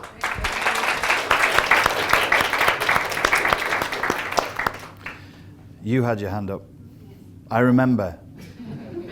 I am codependent. It was aerobic. It was aerobics. Just stretching. What was your question? Please. But you pretty much answered it. Like, where does the Mobius band flip? Like, where do they? Where does the Mobius band It's like that a band that flips. That has no inside and no outside. You go from side outside, you of get inside, you go from inside, you go outside. And I'm wondering, like, where is the twist? How can they make us feel bad, so bad? Like where the villains? Like, I thought we just spent 1.5 hours explaining this in great detail. I'm trying to catch that moment where the situation flips. Because, like, So why you feel bad? yeah, like I'm always peaceful with my mom. Like I'm in this situation, and I'm always peaceful, and I'm trying to offer emotional space so that she can express herself. But like in the end, she gets triggered, and I get called names sometimes, or guilt tripped, or she has rashes, and I don't understand how come from something peaceful things can escape so rapidly. And am I missing something, or? You have, you sound like you changed your question. First you said, why do I feel bad? And then you asked, why do things escalate so quickly? Which question would you like me to answer, madam? How are they so skillful in making us feel bad? Are they skillful in making us feel bad? Yeah, this is what I feel. So this model I gave you before, you're talking about your mother? Yeah. So in this, sort of three-stage process of bait, contract, and fantasy, do you know what the bait might be with your mother? What would you like to achieve with your mother? I mean, this bait that they offer us is rooted in a grandiose fantasy. If I'm a gatekeeper in Hollywood, I'm Harvey Weinstein, and I exploit women, what's my bait? Why should they go through me, this hideous mess? Because on the other side, a wonderful kingdom presumably awaits, where you're rich, and you're better than your friends, and you can say ha-ha to the people back home. Or what's the bait with your mother? Minor modification. Yeah. The fantasy could be a grandiose fantasy, but it also could be a fantasy of self-regulation, feeling safe, inner peace, composure. So this is the borderline fantasy. Borderline fantasy is regulating through someone else, external regulation, and the narcissistic fantasy would be grandiose fantasy. So these are the fantasies you have to choose from to answer Richard. You probably want your mother to love you. Yeah. It's a reasonable enough request for a child. Utterly pathological. You need help. What a wonderful thing it would be if that happened. And she's not consciously dangling that as bait. The situation I gave you, whereas there's a career there, I'm exploiting you consciously. She's just your mum, but she's not being a mother. You're hoping that one day she'll be a mother, so you go back, maybe this time. Yeah, that's the bait. That's the problem. Somebody else's hand went up. Are you scratching? You're like at the poker table, you're like that. Yeah, go on. I wanted to ask if it's possible to heal ourselves, instead of going to therapy, you can sit at home journaling, take acid, read books, Sit at home journaling, drink acid, read books. What do you think of this therapeutic style? In order to heal ourselves, we need to talk face to face with other human beings, we can do this process by ourselves. That's my question. Like this process, what Sam's talking about, I think you have to speak to somebody. But I can't just say to you, oh, just go and find a counselor, because some of them really suck, really badly, dangerously badly. So I know that Sam's teaching people in cold therapy. Maybe if you've got more people who are trained, they've got to understand the guts of this, not a vague understanding of narcissistic personality disorder. So where I said that in the past in YouTube videos, find a therapist who understands narcissistic personality disorder, it's just not good enough.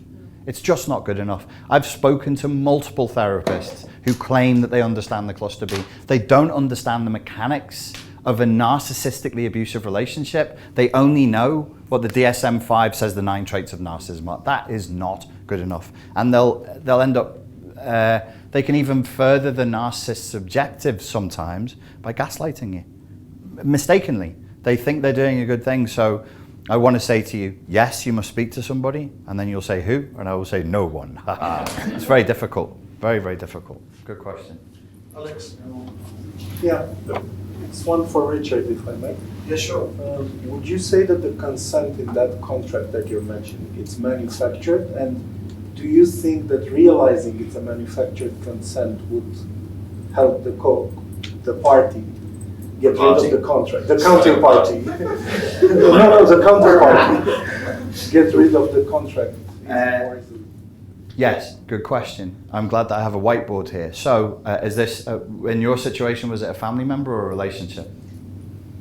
I think it was a relationship, so it wasn't. I mean, how are things in Romania? I love you, you love me, we're a little related. So if this applies at all to me, it was a relationship, not a family member. Yeah, don't worry, I'm from Liverpool, I know how it goes.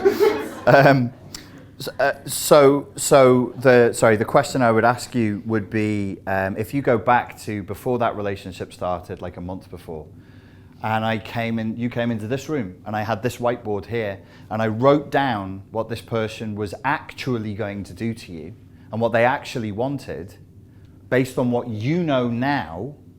If you go back in time, would you still have got with them? Would you have trusted them? Well, honestly, that mechanism that you described there, it's quite typical for any relationship. Ill-intended. I think there is always a bait. There is a lot about your culture I don't understand. This should not be typical. I think there is always some sort of a bait, some sort of a contract then, and presumably some fantasy at the end. There's absolutely... No, that's not true. Fantasy is a pathology, absolutely. Okay.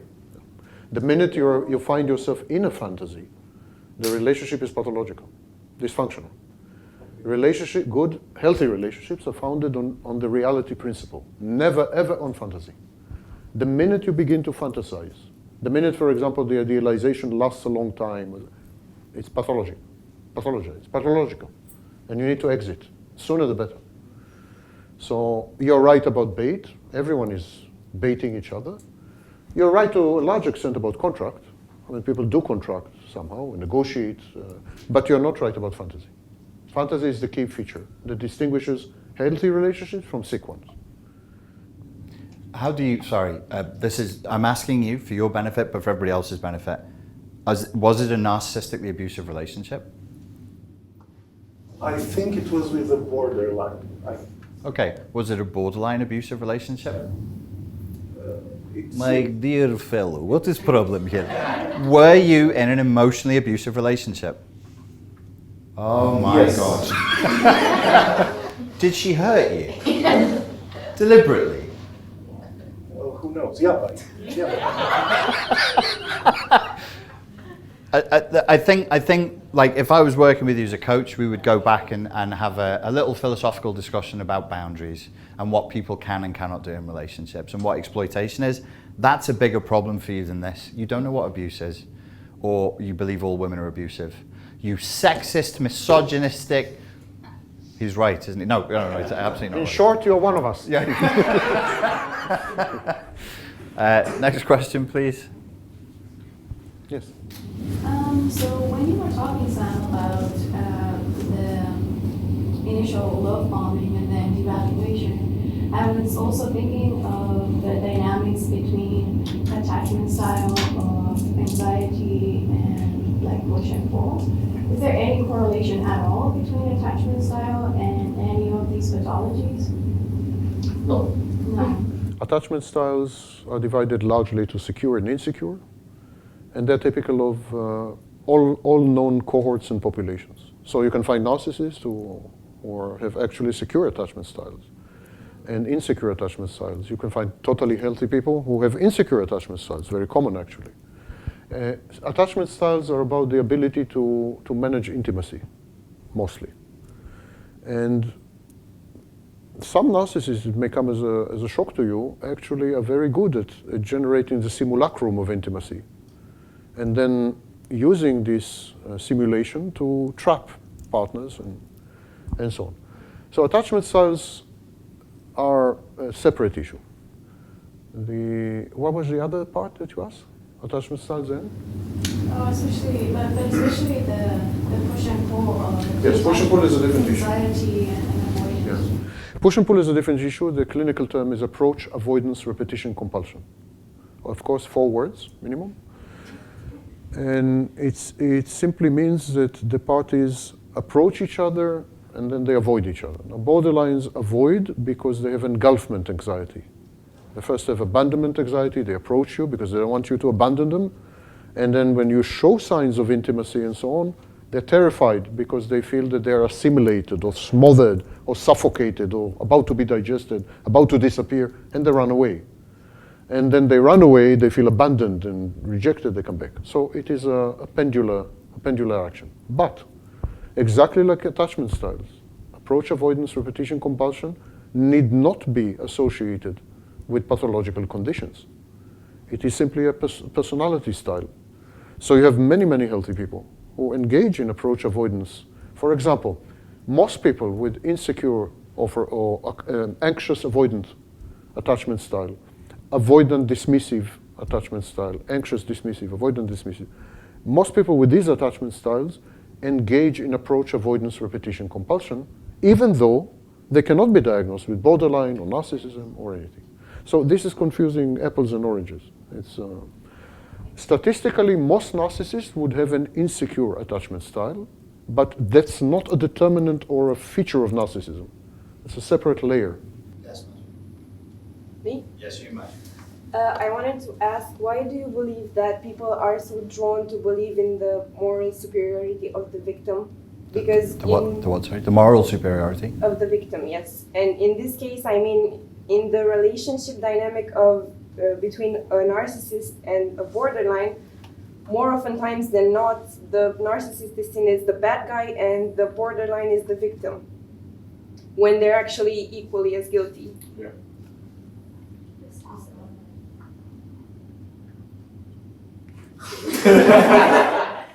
It comes as news to me that that borderlines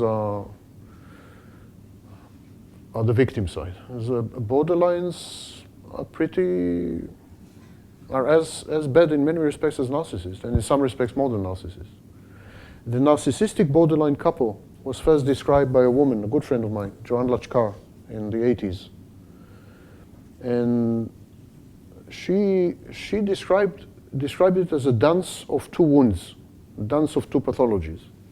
She didn't designate one side as a victim and one side as a predator, but she said that both of them prey on each other and both of them utilize each other's pathologies to create addiction and so on. She said it in the 80s, long before when Richard was a kid and I was 93 years old at the time. So I don't see any of the parties, in case of narcissistic borderline couple, I don't see any of the parties as victim or abuser. It may be just a cultural thing here or something. No, it's like you say, everyone who is with a narcissist is a victim. Yeah. And you don't make distinctions. Everyone is a victim, so that includes also borderlines also. What if the narcissist partner is a psychopath? A very common combination, by the way. Who is the victim? So we need to be a lot more. What, did you get this impression from online? Mostly, and Can I suggest where I think you've got it from, because you're younger than myself and Sam. You're consuming content that we wouldn't. Speak for yourself. Sorry. You're consuming content that we wouldn't. And I know externally that in your age group, YouTube, TikTok, Reddit, they do have this subculture, this own thing where they will say, oh, I was diagnosed with BPD. Many of them aren't BPD. They actually aren't BPD. And then it becomes an identity that they then play identity politics games with. So they will say, oh, I'm ADHD, OCD, BPD, CPD, blah, blah, blah, blah, blah. And you get all this, stuff to create leverage. It's still a narcissistic endeavor, but they're just young and daft. They're not really sick. So I've seen it a little bit on TikTok. Oh, I'm BPD, here are my alters. And I'm like, that's DID, that's not BPD. They don't even know the language they're using. And yes, it often reflects a victimhood status, but I think they're really playing identity politics. It's more identity politics than psychology at that point. That's probably why. Don't get your info from TikTok. So there is a need to distinguish yourself. There's a need to differentiate yourself. There's a need to be seen. And now we are 8 billion people. How am I going to attract your attention? I need to be special. I need to escalate. I need to find an identity which sets me apart from everyone. And I need to have the moral high ground. So moral high ground, I need to be a victim. Bradley Campbell, who is a sociologist, he said that we are transitioning from the age of dignity to the age of victimhood. And it couldn't have been more right. Everyone and his dog is a victim in search of an abuser. So in relationships between cluster B personality disordered people, narcissists with borderlines, borderlines with psychopaths, psychopaths with narcissists, Richard Grannon with everyone, in such relationships, I can't help you. In such relationships, there are 2 abusers, not a single victim, just 2 abusers. Thank you. Next question. Yes? On this dynamic of narcissists and the victims, you say you spoke only on the motherhood. There is also available for fatherhood. No, that's a common mistake. No, the father plays no role whatsoever in the formative years. The formative years are defined 18 months to 24 months, whereas I'm sorry if I usurped the question. No. All I was going to say is Sam's very, very clear on this. Men don't matter. How happy does that make you? The father doesn't matter. Yeah. Men don't matter, we know it, but okay. The formative years are 0 to 6 years of age. There are 2 critical periods, 18 months to 24 months, where there is separation individuation, where the child sets boundaries, begins to distinguish himself from the world, because until that age, he cannot tell the difference between himself and the world. He is in a psychotic state, actually. It's psychosis, because he is one with the world. Oceanic philic, kind of. And so this is the first phase, and then around age 3 to 4, and these are the terrible 2s. Yeah? And then around age 3 to 4, the child begins to form what we call an internal model, or internal model, working model, IWM, internal working model, which is comprised of 2 parts: a theory of mind, how other people function, how other people tick, what makes them tick, and a theory of the world, about the world. These are the 2 critical periods. In both processes, the father's role is 0, absolutely 0. The father becomes very important in in 2 other processes, which are known as socialization and acculturation or enculturation. The father is responsible to introduce the values of society, skills, scripts, how to behave, sexual script, gender script. This is the father's role. And this is the father's role with girls and with boys. The belief that girls interact with father and boys interact with mother is utterly unfounded. Everyone, boys, girls, and the neighborhood dogs interact with mother. And then, at a certain stage, father enters the picture and teaches you how to be a social being, how to function in society. What skills do you need to have? He teaches you skills. How to interact with a girl if you're a boy, and how to interact with a boy if you're a girl. Gender role differentiation. These are almost exclusively paternal. So you have daddy issues. By the way, daddy issues, men have daddy issues also, not only women. You have daddy issues, but they have to do with social functioning, skills, ability to navigate yourself in the world. The mother has a much more critical role, much more critical role. And everyone says, You're always blaming the mother, not only to me, I mean to all my predecessors. They say about Freud and about Jung, and they're always blaming the mother. Well, what to do? She's responsible. She's responsible for making you who you are. Are we talking about real mothers and fathers or about Freud's mother and father? Excellent question, and Grannon alluded to it involuntarily. I can't help it. He's asking for it.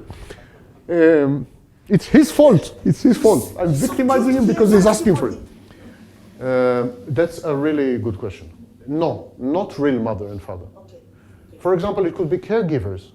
In the case of many children, it's the grandmother. Or could Not be a the mother, composite a good neighbor. or part of, yeah. Yes, it's the mother role, the maternal role.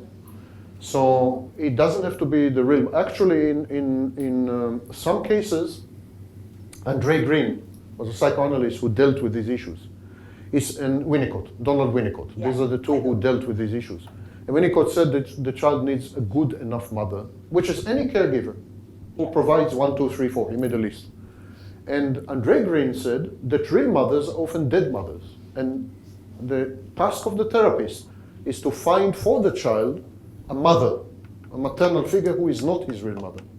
So yes, it's not biological, absolutely not. It's functional, a function of mother. Next question, please. Yes? You want us to give you questions? Yes, please. We can give you a question. We're ready. We're made. Go ahead. Is a partnership possible between two narcissists, and what would it look like?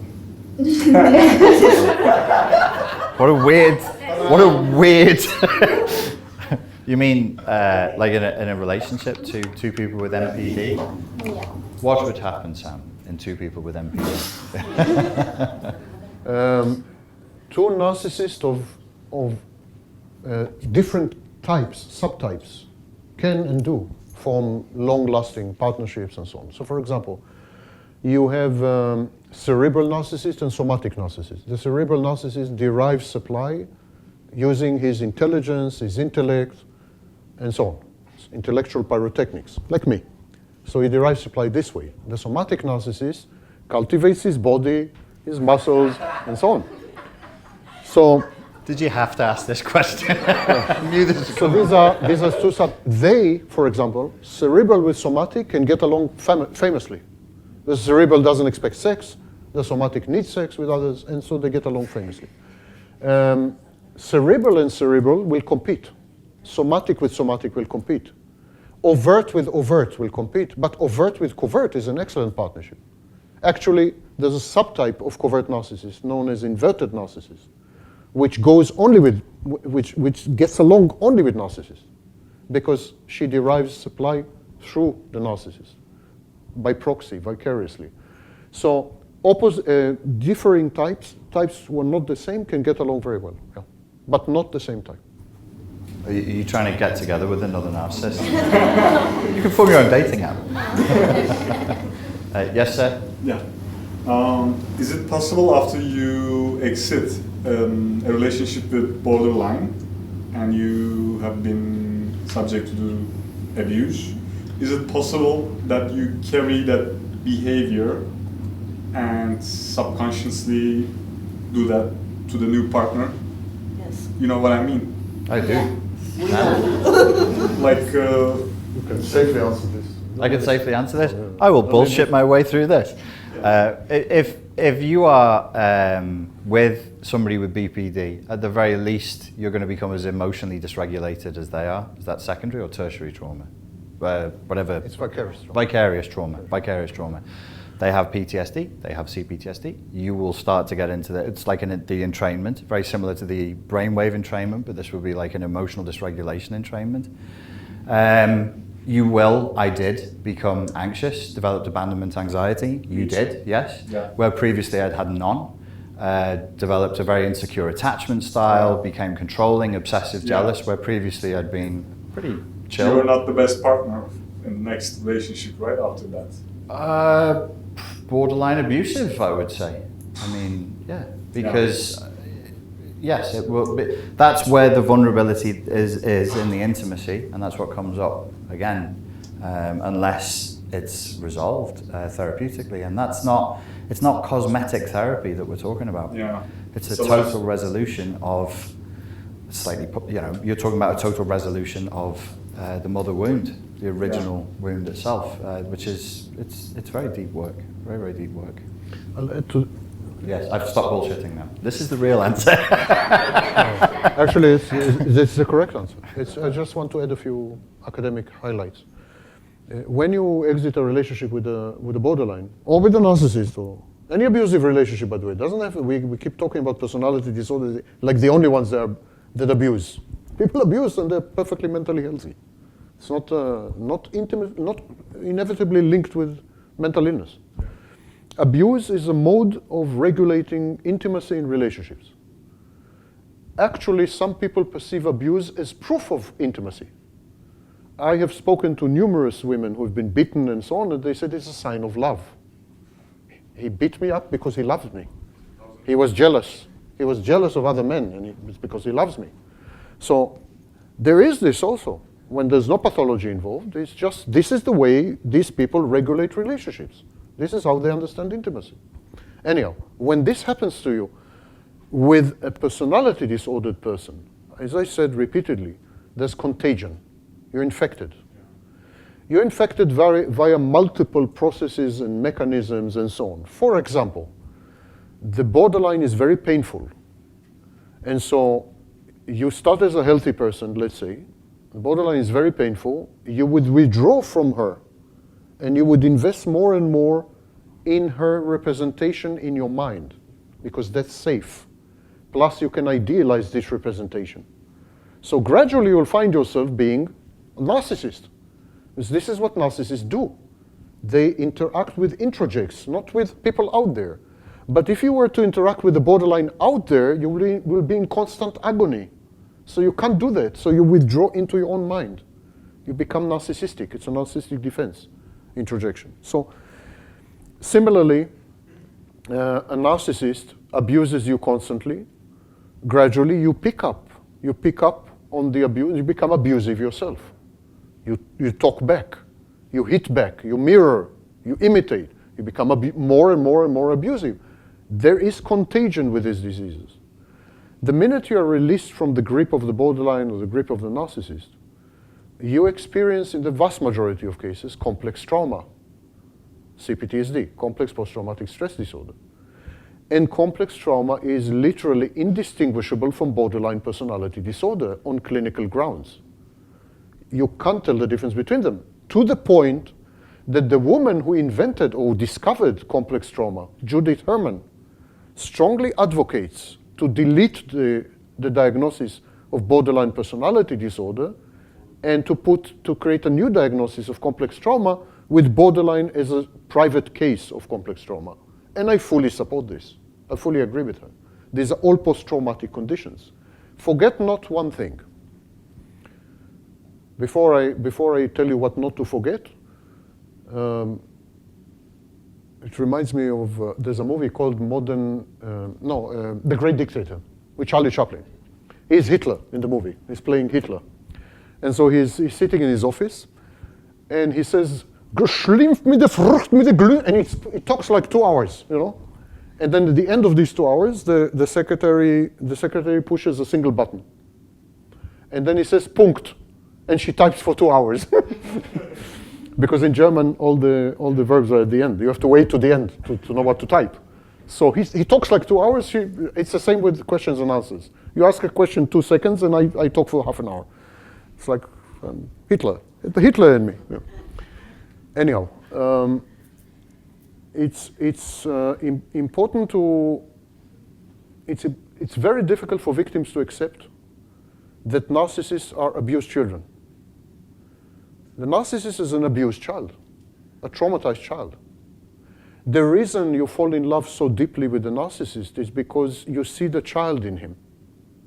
You see the child through his eyes. It's a crying, terrified child. So it's very easy to fall in love, to be protective, especially women, to be protective, to develop maternal instincts, which is exactly what the narcissist wants you to do. Yeah? And it is with a child that most of the interaction takes place. And this is why it's very difficult for you to abandon the narcissist. As Richard said, it's like giving up on your child. Narcissism is a post-traumatic condition, exactly like borderline. And all these conditions are not personality disorders. It's a serious mistake, clinically, in my view. These are post-traumatic conditions, and they should be treated with trauma therapy, which is what I'm doing with cold therapy. When you are with a narcissist, you feel very protective, very defensive. You feel your empathy is enhanced and amplified. Your need to care and to hold and to is much higher than with a healthy partner. And this is what is difficult to let go of.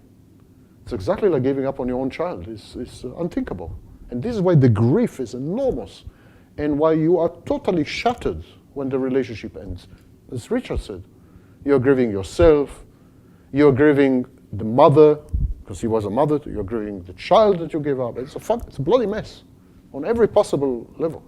It's multiple grief. The prolonged grief syndrome is multiple grief. That's why it's difficult to overcome.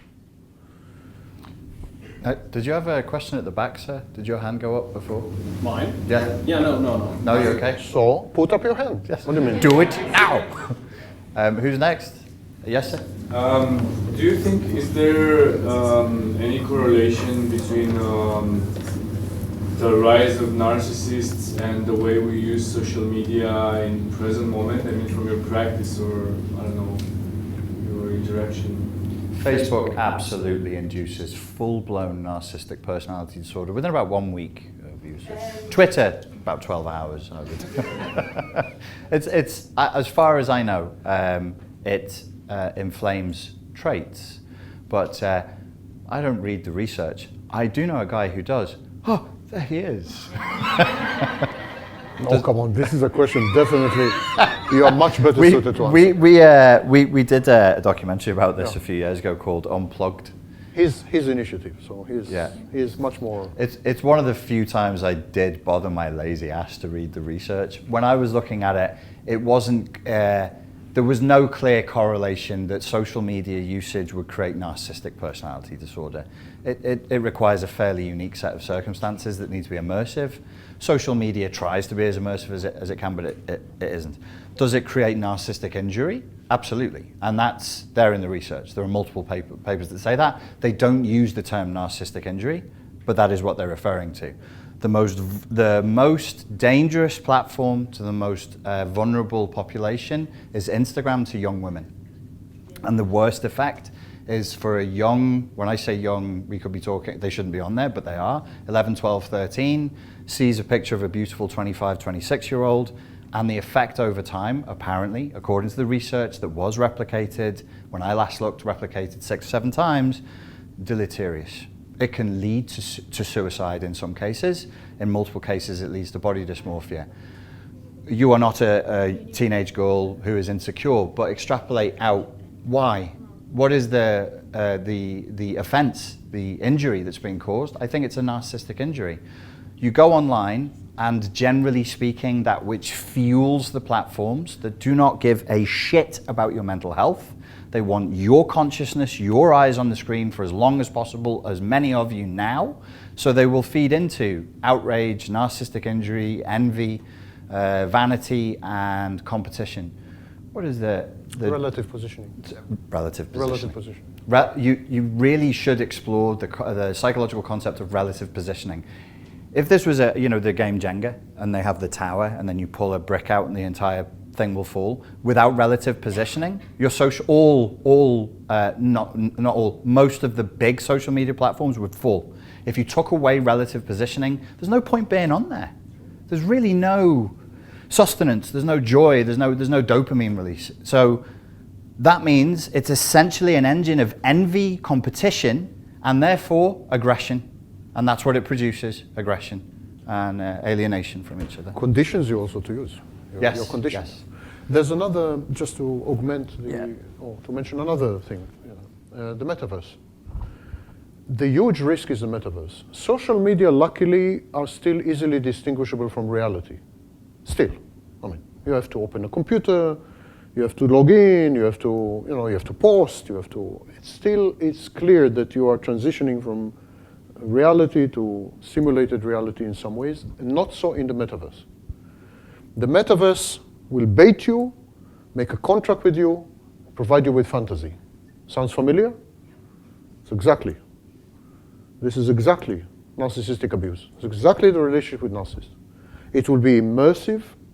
It will provide you with all the options of living in all the areas of life. You will go to work in the metaverse because your company will have a site in the metaverse. You will have sex in the metaverse, much better than you can have with a real life person. And by the way, if you think that the sex will only be like pornography, you're wrong, because there will be haptic suits, which will provide touch. They are already fitted with olfactory, with smells. The experience will be perfect, absolutely perfect. If you couple the metaverse with a sex doll or a virtual girlfriend, or even an app like Replica, which provides you with a virtual girlfriend, it becomes indistinguishable from reality and actually much better than reality. Because where are you going to get these gorgeous blondes? Not everyone is Richard Grannon.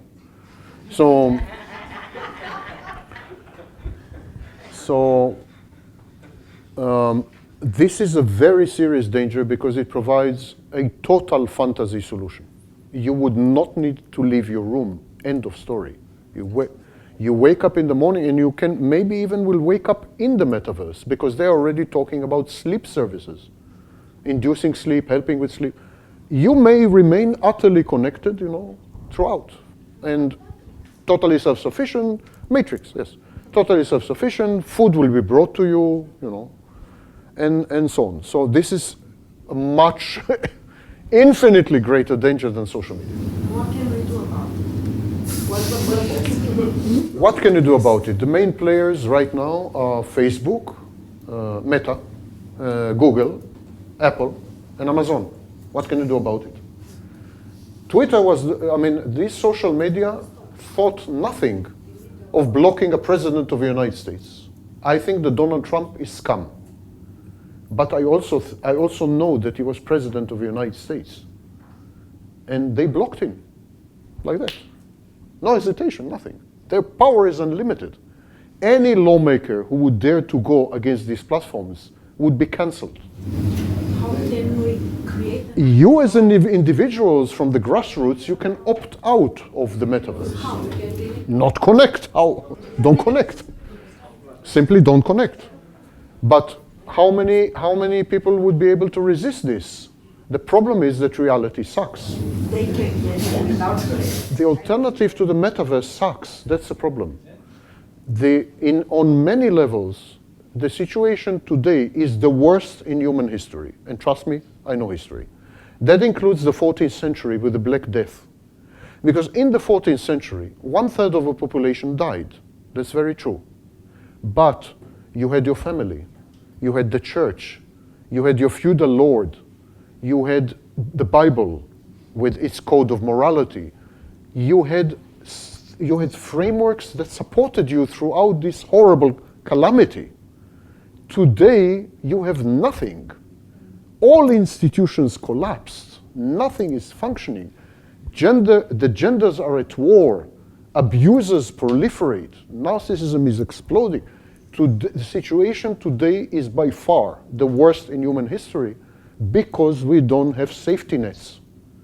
We don't have anything and anyone to help us in time of need. What do we have? Therapies. It's pathetic. Where people used to go to grandmother who was wise, they used to have good friends. Today they have a therapist. 90% of my patients, and I accept 1 in 100 maybe, but 90% of my patients, they don't want therapy. They want a friend. They're rich enough to pay, but they want a friend. That's all they want, really. They don't have a friend. In 1980, we conducted a study as to how many friends do you have? How many friends that you could rely on in times of extreme crisis? The number was 9.3. That's 1980. We repeated the study in 2019 or 18. The number was 1.2. In 40 years, People have gone from having 10 friends to having one friend upon whom they could rely. And 43% of children grow in single-parent families, which are mostly women. Gender relations are at their worst. 31% of adults are single for life. In the year 2016, a majority of men and women haven't seen a member of the opposite sex. That was the first year, and ever since then it's been the same. This is the gender aspect. There's a total break of trust in authorities, experts, institutions, so we don't rely on any of this. People are going nuts. They begin to believe in reptiles from other planets. People are going insane in a desperate attempt to make sense of the senseless. They are introducing conspiracy theories and egregious nonsense. It wasn't always the case? With reptiles, no. I heard this theory like 15, 20 years ago. I mean, I'm just asking if you think if there is a chance you're a bit alarmist on this. No, I'm not alarmist at all.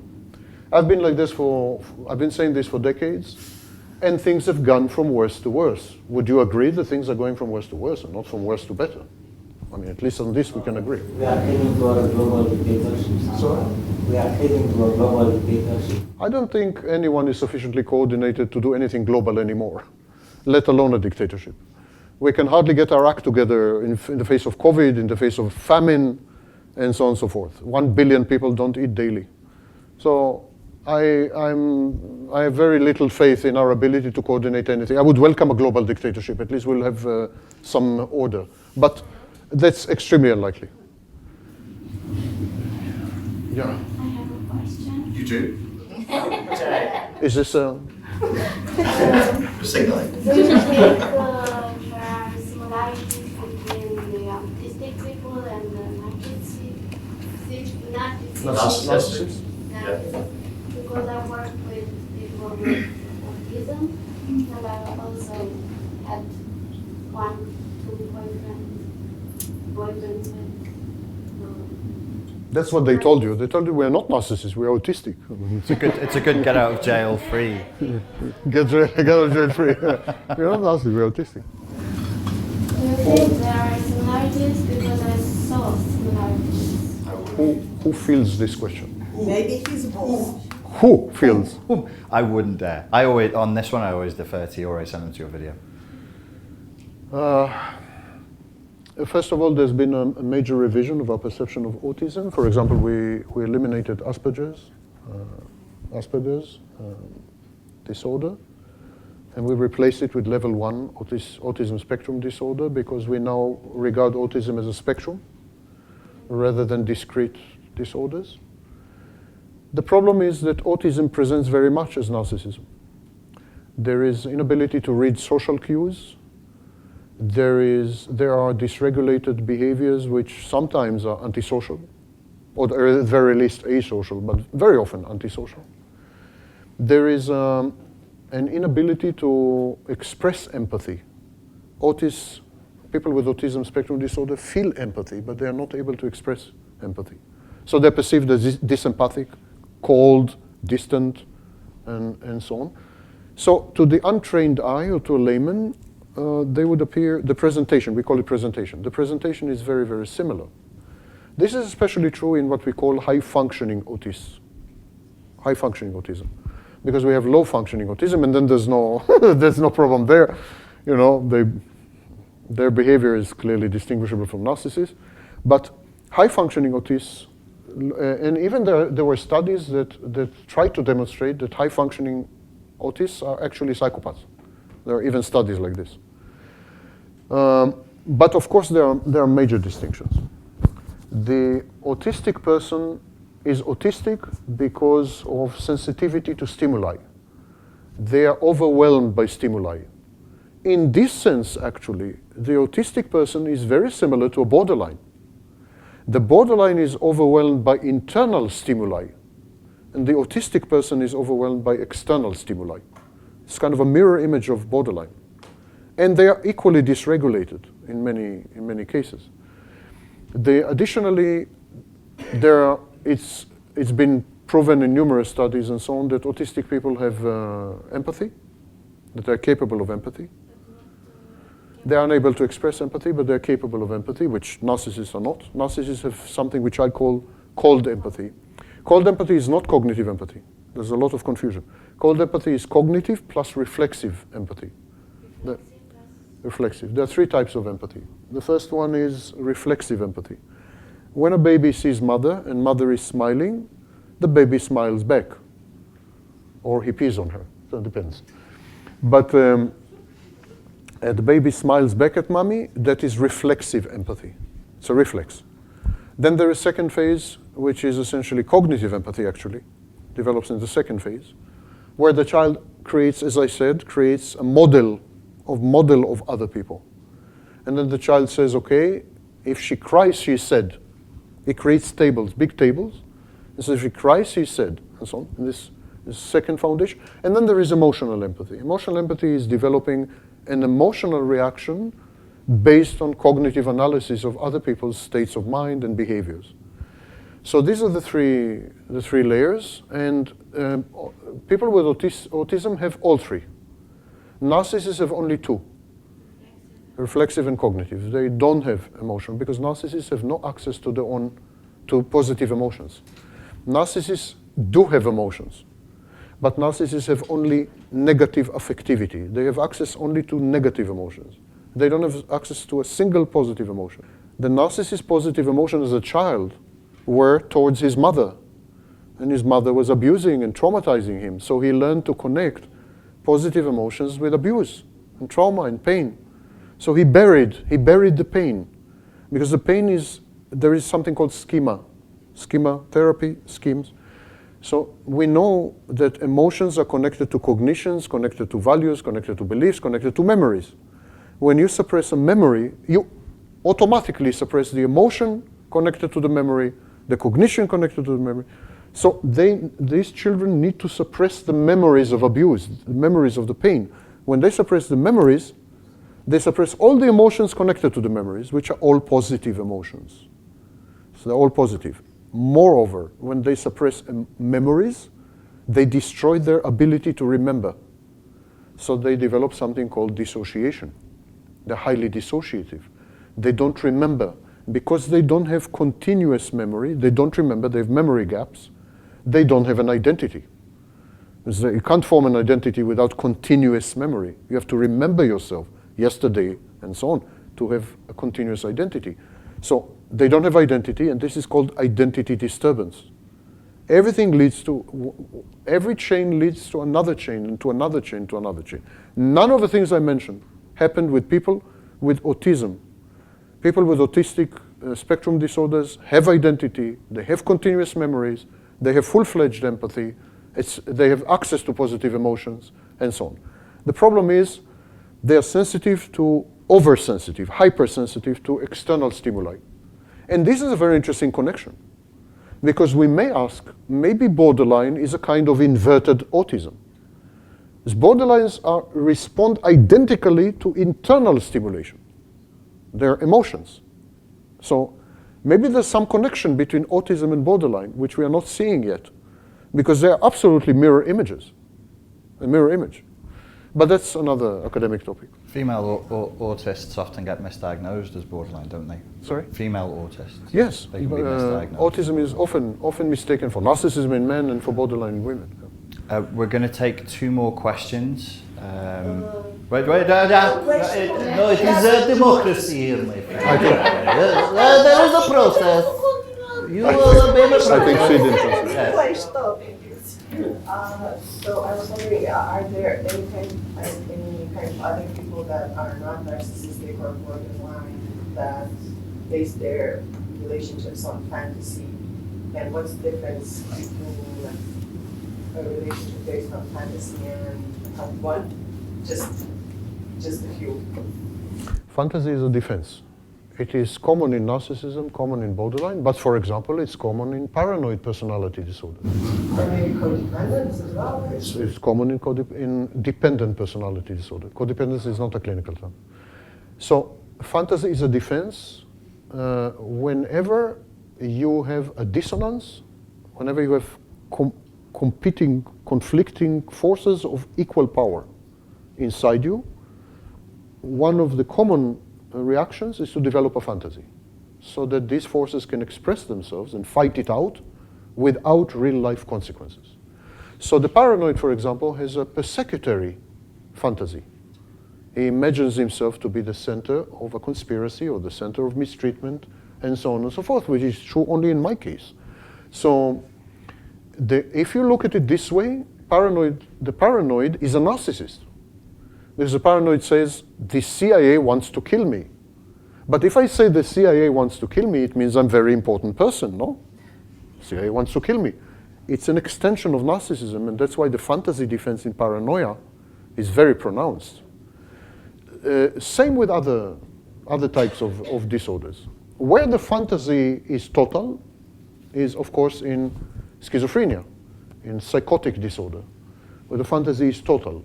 Fantasy is simply relating to internal objects as if they were external. That's a great definition of fantasy.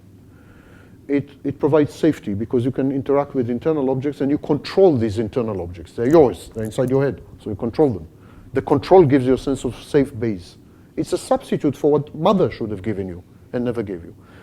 Regarding the second half of your question,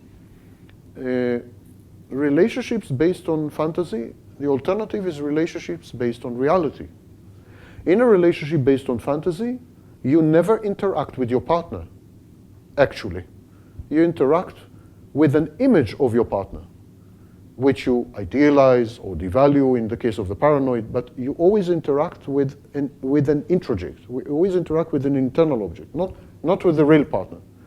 So in a fantasy, you would idealize, if you're a narcissist, you would idealize the partner, and you would continue to interact with the idealized image that very often has nothing to do with the partner, or little to do with the partner. So the test of a fantasy-based relationship is whether you relate to the partner, you see the partner as she is.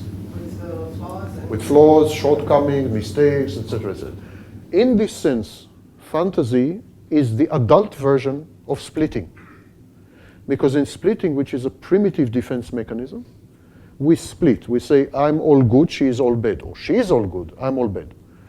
When you're an adult, you're able to integrate this. If you're healthy, you're able to integrate and to say, she has some good aspects, she has some bad aspects. If you're a narcissist and so on, you're stuck. You're unable to integrate. And then, but you also don't split, because if you split, you will say that you are all bad. And you don't want to do this. So instead, you create a fantasy where she is all good and you are all good. You still split because you make her all good, but you use her goodness to make yourself good. It's like Make America Great Again. You use it to make yourself good. You say, if she is brilliant, if she is beautiful, if she's perfect, and I own her because she's in my head, she's internal object, it makes me beautiful and perfect and so on. It's like if I'm driving a Ferrari, that reflects on me because it's like a status symbol. You know, so this process is called co-idealization. In a fantasy, you never ever interact with a partner. Either you interact with an introject of a partner, or you use the introject to do something to yourself, like to idealize yourself. It's no connection to reality. Reality is integrated. In reality, you see nuance, you see subtleties, your expectations are commensurate with what the partner can offer. In fantasy, the expectations are infinite. So you set up the partner for failure. Once Richard and I had a conversation when he was much younger, and I've lived forever. I remember Vlad, we were good friends. Vlad and I were good friends. So, yes, she can attest. So, Richard and I had a conversation, and Richard asked me at the end of a very long video, we were both exhausted, and Richard was on IV, and Richard asked me, I don't understand, he said, when I'm in a relationship, I give 100% of myself. And I told him, if you give 100% of yourself, you're setting up your partner for failure. Because your partner cannot reciprocate. She cannot give back 100%, so she always fails. Now this giving 100% of yourself, that's a fantasy. Because of course he's not giving up. He's not giving 100% of himself. No one can. But in his mind he was. No, not long term and not short term. You can never give 100% of yourself. But in his mind he was. So there was a fantasy defense there. But the minute you develop these unrealistic expectations of yourself and others, fantastic expectations, you're setting your partner up for failure. You're preparing the stage for devaluation. Because she fails. I can tolerate one more question. wait. Sam, help me. Who's not asked? I don't remember. You've not asked yet? I think you did not ask anything. No. Have you? You haven't either. Okay, we'll take. And she gave us wine. She gave it. Oh, yeah. You can ask. You have the cocaine. She has the wine. That's the contract. Now let's enter the fantasy. I would like to ask you, how do we know when we are healed after the abuse? What are the signs that we start? And here I defend. He knows Krav Maga. Eventually he'll get sick of me, break my neck. Well, realistically, and I'll keep it brief, if you were raised in adverse childhood environments and you have CPTSD, how would you compare the baseline? So if you went into a narcissistically abusive relationship because you were entrained from childhood to think that that's what love looks like, it's going to be pretty hard for you to know, because what are you comparing it to? That was abuse, this is abuse. Some people don't know what abuse is. We're really unclear about this. So it is going to be difficult to know, but then I think good philosophy can help us. Let's keep it simple. It's a very difficult, complex subject. There's a lot of long words. What is abuse? What it is to be abused? How do you know you're sick? Why would you come to the seminar? Presumably there's pain, somatic, emotional, confusion. You can write this down. I don't feel good a lot of the time. And then over time, if you feel a little bit better, that's a process of healing. It's improvement. Progress is progress, healing is healing. So to your point about whether Sam and I, to a degree, can start sounding like Chicken Little. The sky is falling in, it's doom. Just as a thought experiment, if you think back to other periods in history, maybe medieval Romania, we live in a village and we know each other, and there's 80 people and we all know each other's names and we know each other's roles. There are no questions. If you have a problem, you see the priest, we all know the priest, and he uses one book and we have one standard, and there's no question of what's right and wrong because God said it. We would be dumb farmers and that would suck. But think about how much less stressful that would be than now. Sam got me onto this. In relationships now, you have to have an argument in the first 3 months over what cheating is, about 15 effing times, and it's never resolved. Nobody has one set of rules. If you can't accept the idea that it's worse, you must accept the idea that it's more complex in a way that is extremely stressful for us as human beings. I am not a conservative reactionary in that sense. We should be medieval Romanian farmers. That's not a good idea. But we would have been more peaceful. We would have had less mental health issues, guaranteed. There's just no, and you have this thing, orthodoxy. Human beings like orthodoxy. We can all walk into a room and agree. We can all walk into a room and agree what is right and what is wrong, and there are no questions because the priest tells us, and the priest's word comes from God. Yes, it's stupid. It's regressive. It's parochial. We would be dumb villagers, but we would be a lot happier. So I'm saying the balance must be somewhere in between.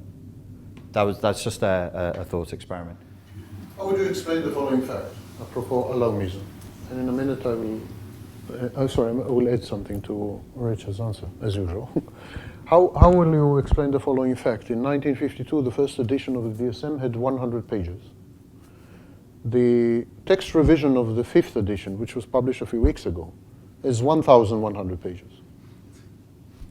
How do you explain this? Either we were complete idiots 60 years ago, or something substantially wrong is going on. How would you explain the fact that all the disciplines we know of had been created during the Enlightenment, latest in the 17th century? That includes sociology, by the way. There were writings in sociology in the 19th century, for example, sociology had a flourishing, Max Weber and so on. How do you explain that psychology was really established only at the end of the 19th century? There was no need for psychology before? What happened? The answer is yes, there was no need for psychology before. Because you had friends, you had family, you had priest, you had God, you had church, you had Bible, you had nosy neighbors. There was no need for all this. There is no debate at all about the incidence and prevalence of mental health disorders. None whatsoever. The incidence and prevalence of depression and anxiety among people younger than 25 is up 5 times. 5 times since 1998. The incidence and prevalence of diagnosed anxiety is up 3 times since 1998. Isn't it also because we diagnosed? No, it's not. Because we were diagnosing depression and anxiety routinely over the ages. I feel like I've argued with you in the YouTube comments before. I know where you're going to next. Just kidding. I'm just kidding. And so I think it's to dispute that there is a mental health, a mental epidemic, a pandemic of mental health issues or mental health problems would be fantasy, I think. We can disagree on whether things are becoming better. We can disagree on this. For example, you can say many more people have more money. Many more people are fed, well fed. And this would be true. Is this how we measure happiness? GDP? More money in the bank? Or is the measure of happiness not ending your life with cats and Netflix, as 31% of the global population do, lifelong? Cat ladies with Netflix. We must introduce happiness as a criterion in economics and in psychology and in many other things. So today we are starting in economics to have happiness accounting that takes into consideration well-being and so on and so forth. Look what we've done to the planet. Are you trying to tell me that the planet is in the same condition as in the 14th century? This is our home. It's full of shit, literally. You are living in a sewer if you don't realize. Had you analyzed the air here, you would prefer to stop breathing. And it's burning anyway. Sorry? Can we contest that it's burning our house right now? It's bad. The situation is bad. I think to deny that the situation is bad and getting worse is to, you have Republicans in the United States who deny climate change and deny, and so on. Okay, so you can deny this. This is a fantasy defense, in my view. As to your question, can you remind me what was it? Can you remind me what? Healing, yeah. I'll give you one instrument, one tool. It's a pretty decisive tool. Abuse becomes a comfort zone. When you are in an abusive relationship, gradually you become habituated. Not only habituated, but it becomes comfortable. You develop what we call a comfort zone. In a comfort zone, you can predict the behavior of the abuser, so you feel safe because you know what he's going to do. You know the triggers, you know how not to provoke him, you walk on eggshells and so on. But it's a safe environment. It's a safe environment because you know the rules, you know the ropes, and so on. And you're very loath, you don't want to exit. In Ottoman Turkey, they had a saying, better a bed sultan than a new sultan. So it's the same. Better a bad husband or an abusive boyfriend than a new boyfriend, which may be even worse, and so on. So you feel comfortable, that's the irony. The more you are integrated in an abusive relationship, the more you feel comfortable. At some point, you stop feeling comfortable. That's when your healing starts. When you transition from egosyntony to ego-dystony. That's when the healing starts. You're beginning to develop a dissonance. Usually it's a cognitive dissonance, but there are many other types of dissonance. But usually it's a cognitive dissonance. I want to be with him, but I cannot be with him.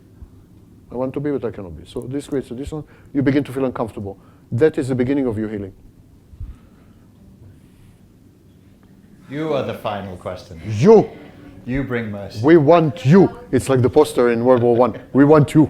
Talking about healing, I was wondering what are the chances for someone diagnosed with NPD hard to heal? Look at moi. Look at moi. Moi. What, I'm not healed? What? Look at moi. I don't usually deal with negative numbers, so let's just say 0. It depends how you define healing, of course. If you are talking about behavior modification, the success rate is pretty high. Skilled therapists using EMDR, using schema therapy, can modify the behaviors of a narcissist to render them less abusive, less abrasive, more socially acceptable. If this is how you define healing, then our success rate is high. And we use the narcissist's grandiosity. We tell him, come on, prove that you can do it. And then, like an idiot, he does it. So, but this is not the accepted definition of healing. It's not the accepted definition of healing. It's a form of conditioning. Healing means a substantial change in dynamics between internal structures. And if this is the definition of healing, the answer is 0. No chance whatsoever. When it comes to cold therapy, actually, even there's no healing whatsoever. There's no change in the dynamics between the internal structures of the narcissist. What happens with cold therapy is it eliminates the need to obtain narcissistic supply. By replacing it with self-supply, never mind, we're not going to this. If you want to, you are all invited to a seminar in Tournon-Sévérine. It's 7 days, it's free of charge, and there's 2 days dedicated to a general introduction to cluster B personality disorders. Then there's 3 days about cold therapy, and 2 days to answer your questions and answers. To answer your questions, I'm sorry. So I'm not going to it right now. But all that cold therapy does is eliminate the need for narcissistic supply. Consequently, grandiosity disappears, and the false self is deactivated.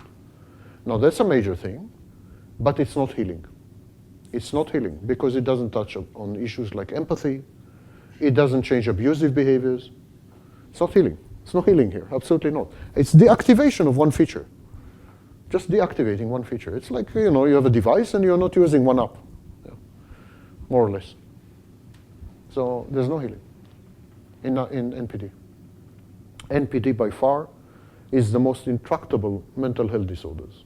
And if you think that NPD is a minor thing, the greatest scholars in the history of psychology, including Otto Kernberg and of course Sam Vaknin, the greatest scholars thought that NPD is the second worst disorder after psychosis, which is the #1 disorder.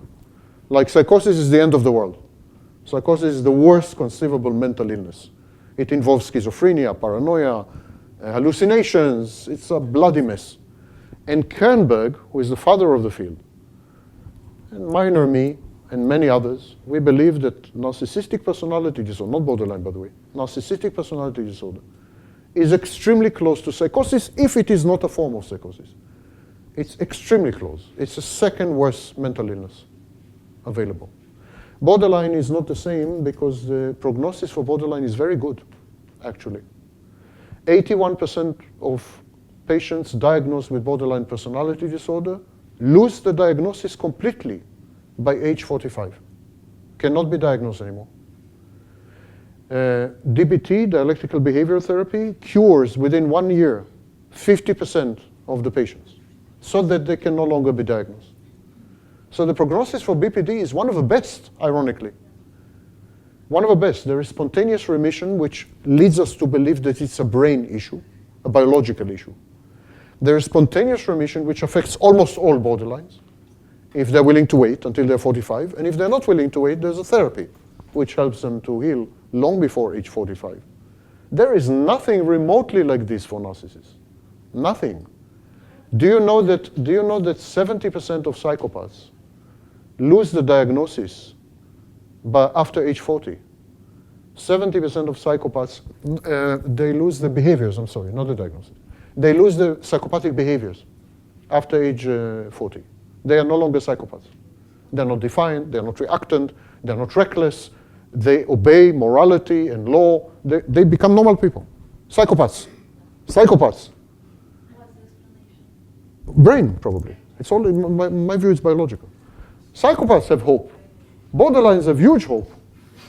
Narcissists are hopeless, utterly hopeless. It is a cancer of the soul, and 4th stage cancer. It's a death verdict, an internal death verdict. The experience of being a narcissist, which I can attest to, I was the first to attest to. I was the first to out myself as a narcissist in the 1990s, long before H.G. Tudor and all the other imitators. The experience of being a narcissist is the experience of not being. I experience my absence, not my presence, and not my existence. I don't even know how to describe it, because immediately you can challenge me and say, who is experiencing this absence if you don't exist? Well, narcissists do have self-states, like every other human being, but they are not collaborative. They are very powerful dissociative partitions. I don't remember 99% of my life, and I am not exaggerating. I just don't remember anything. I am utterly absent. I compare myself to a black hole with a galaxy of internal objects swirling the black hole and about to be swallowed and disappear. It is not communicable with words. And if I cannot communicate with words, that is a serious matter. Should we mercilessly end the time with us here? Ladies and gentlemen, thanks very much for coming out. Thank you for coming. Really, really appreciate it. So thank you.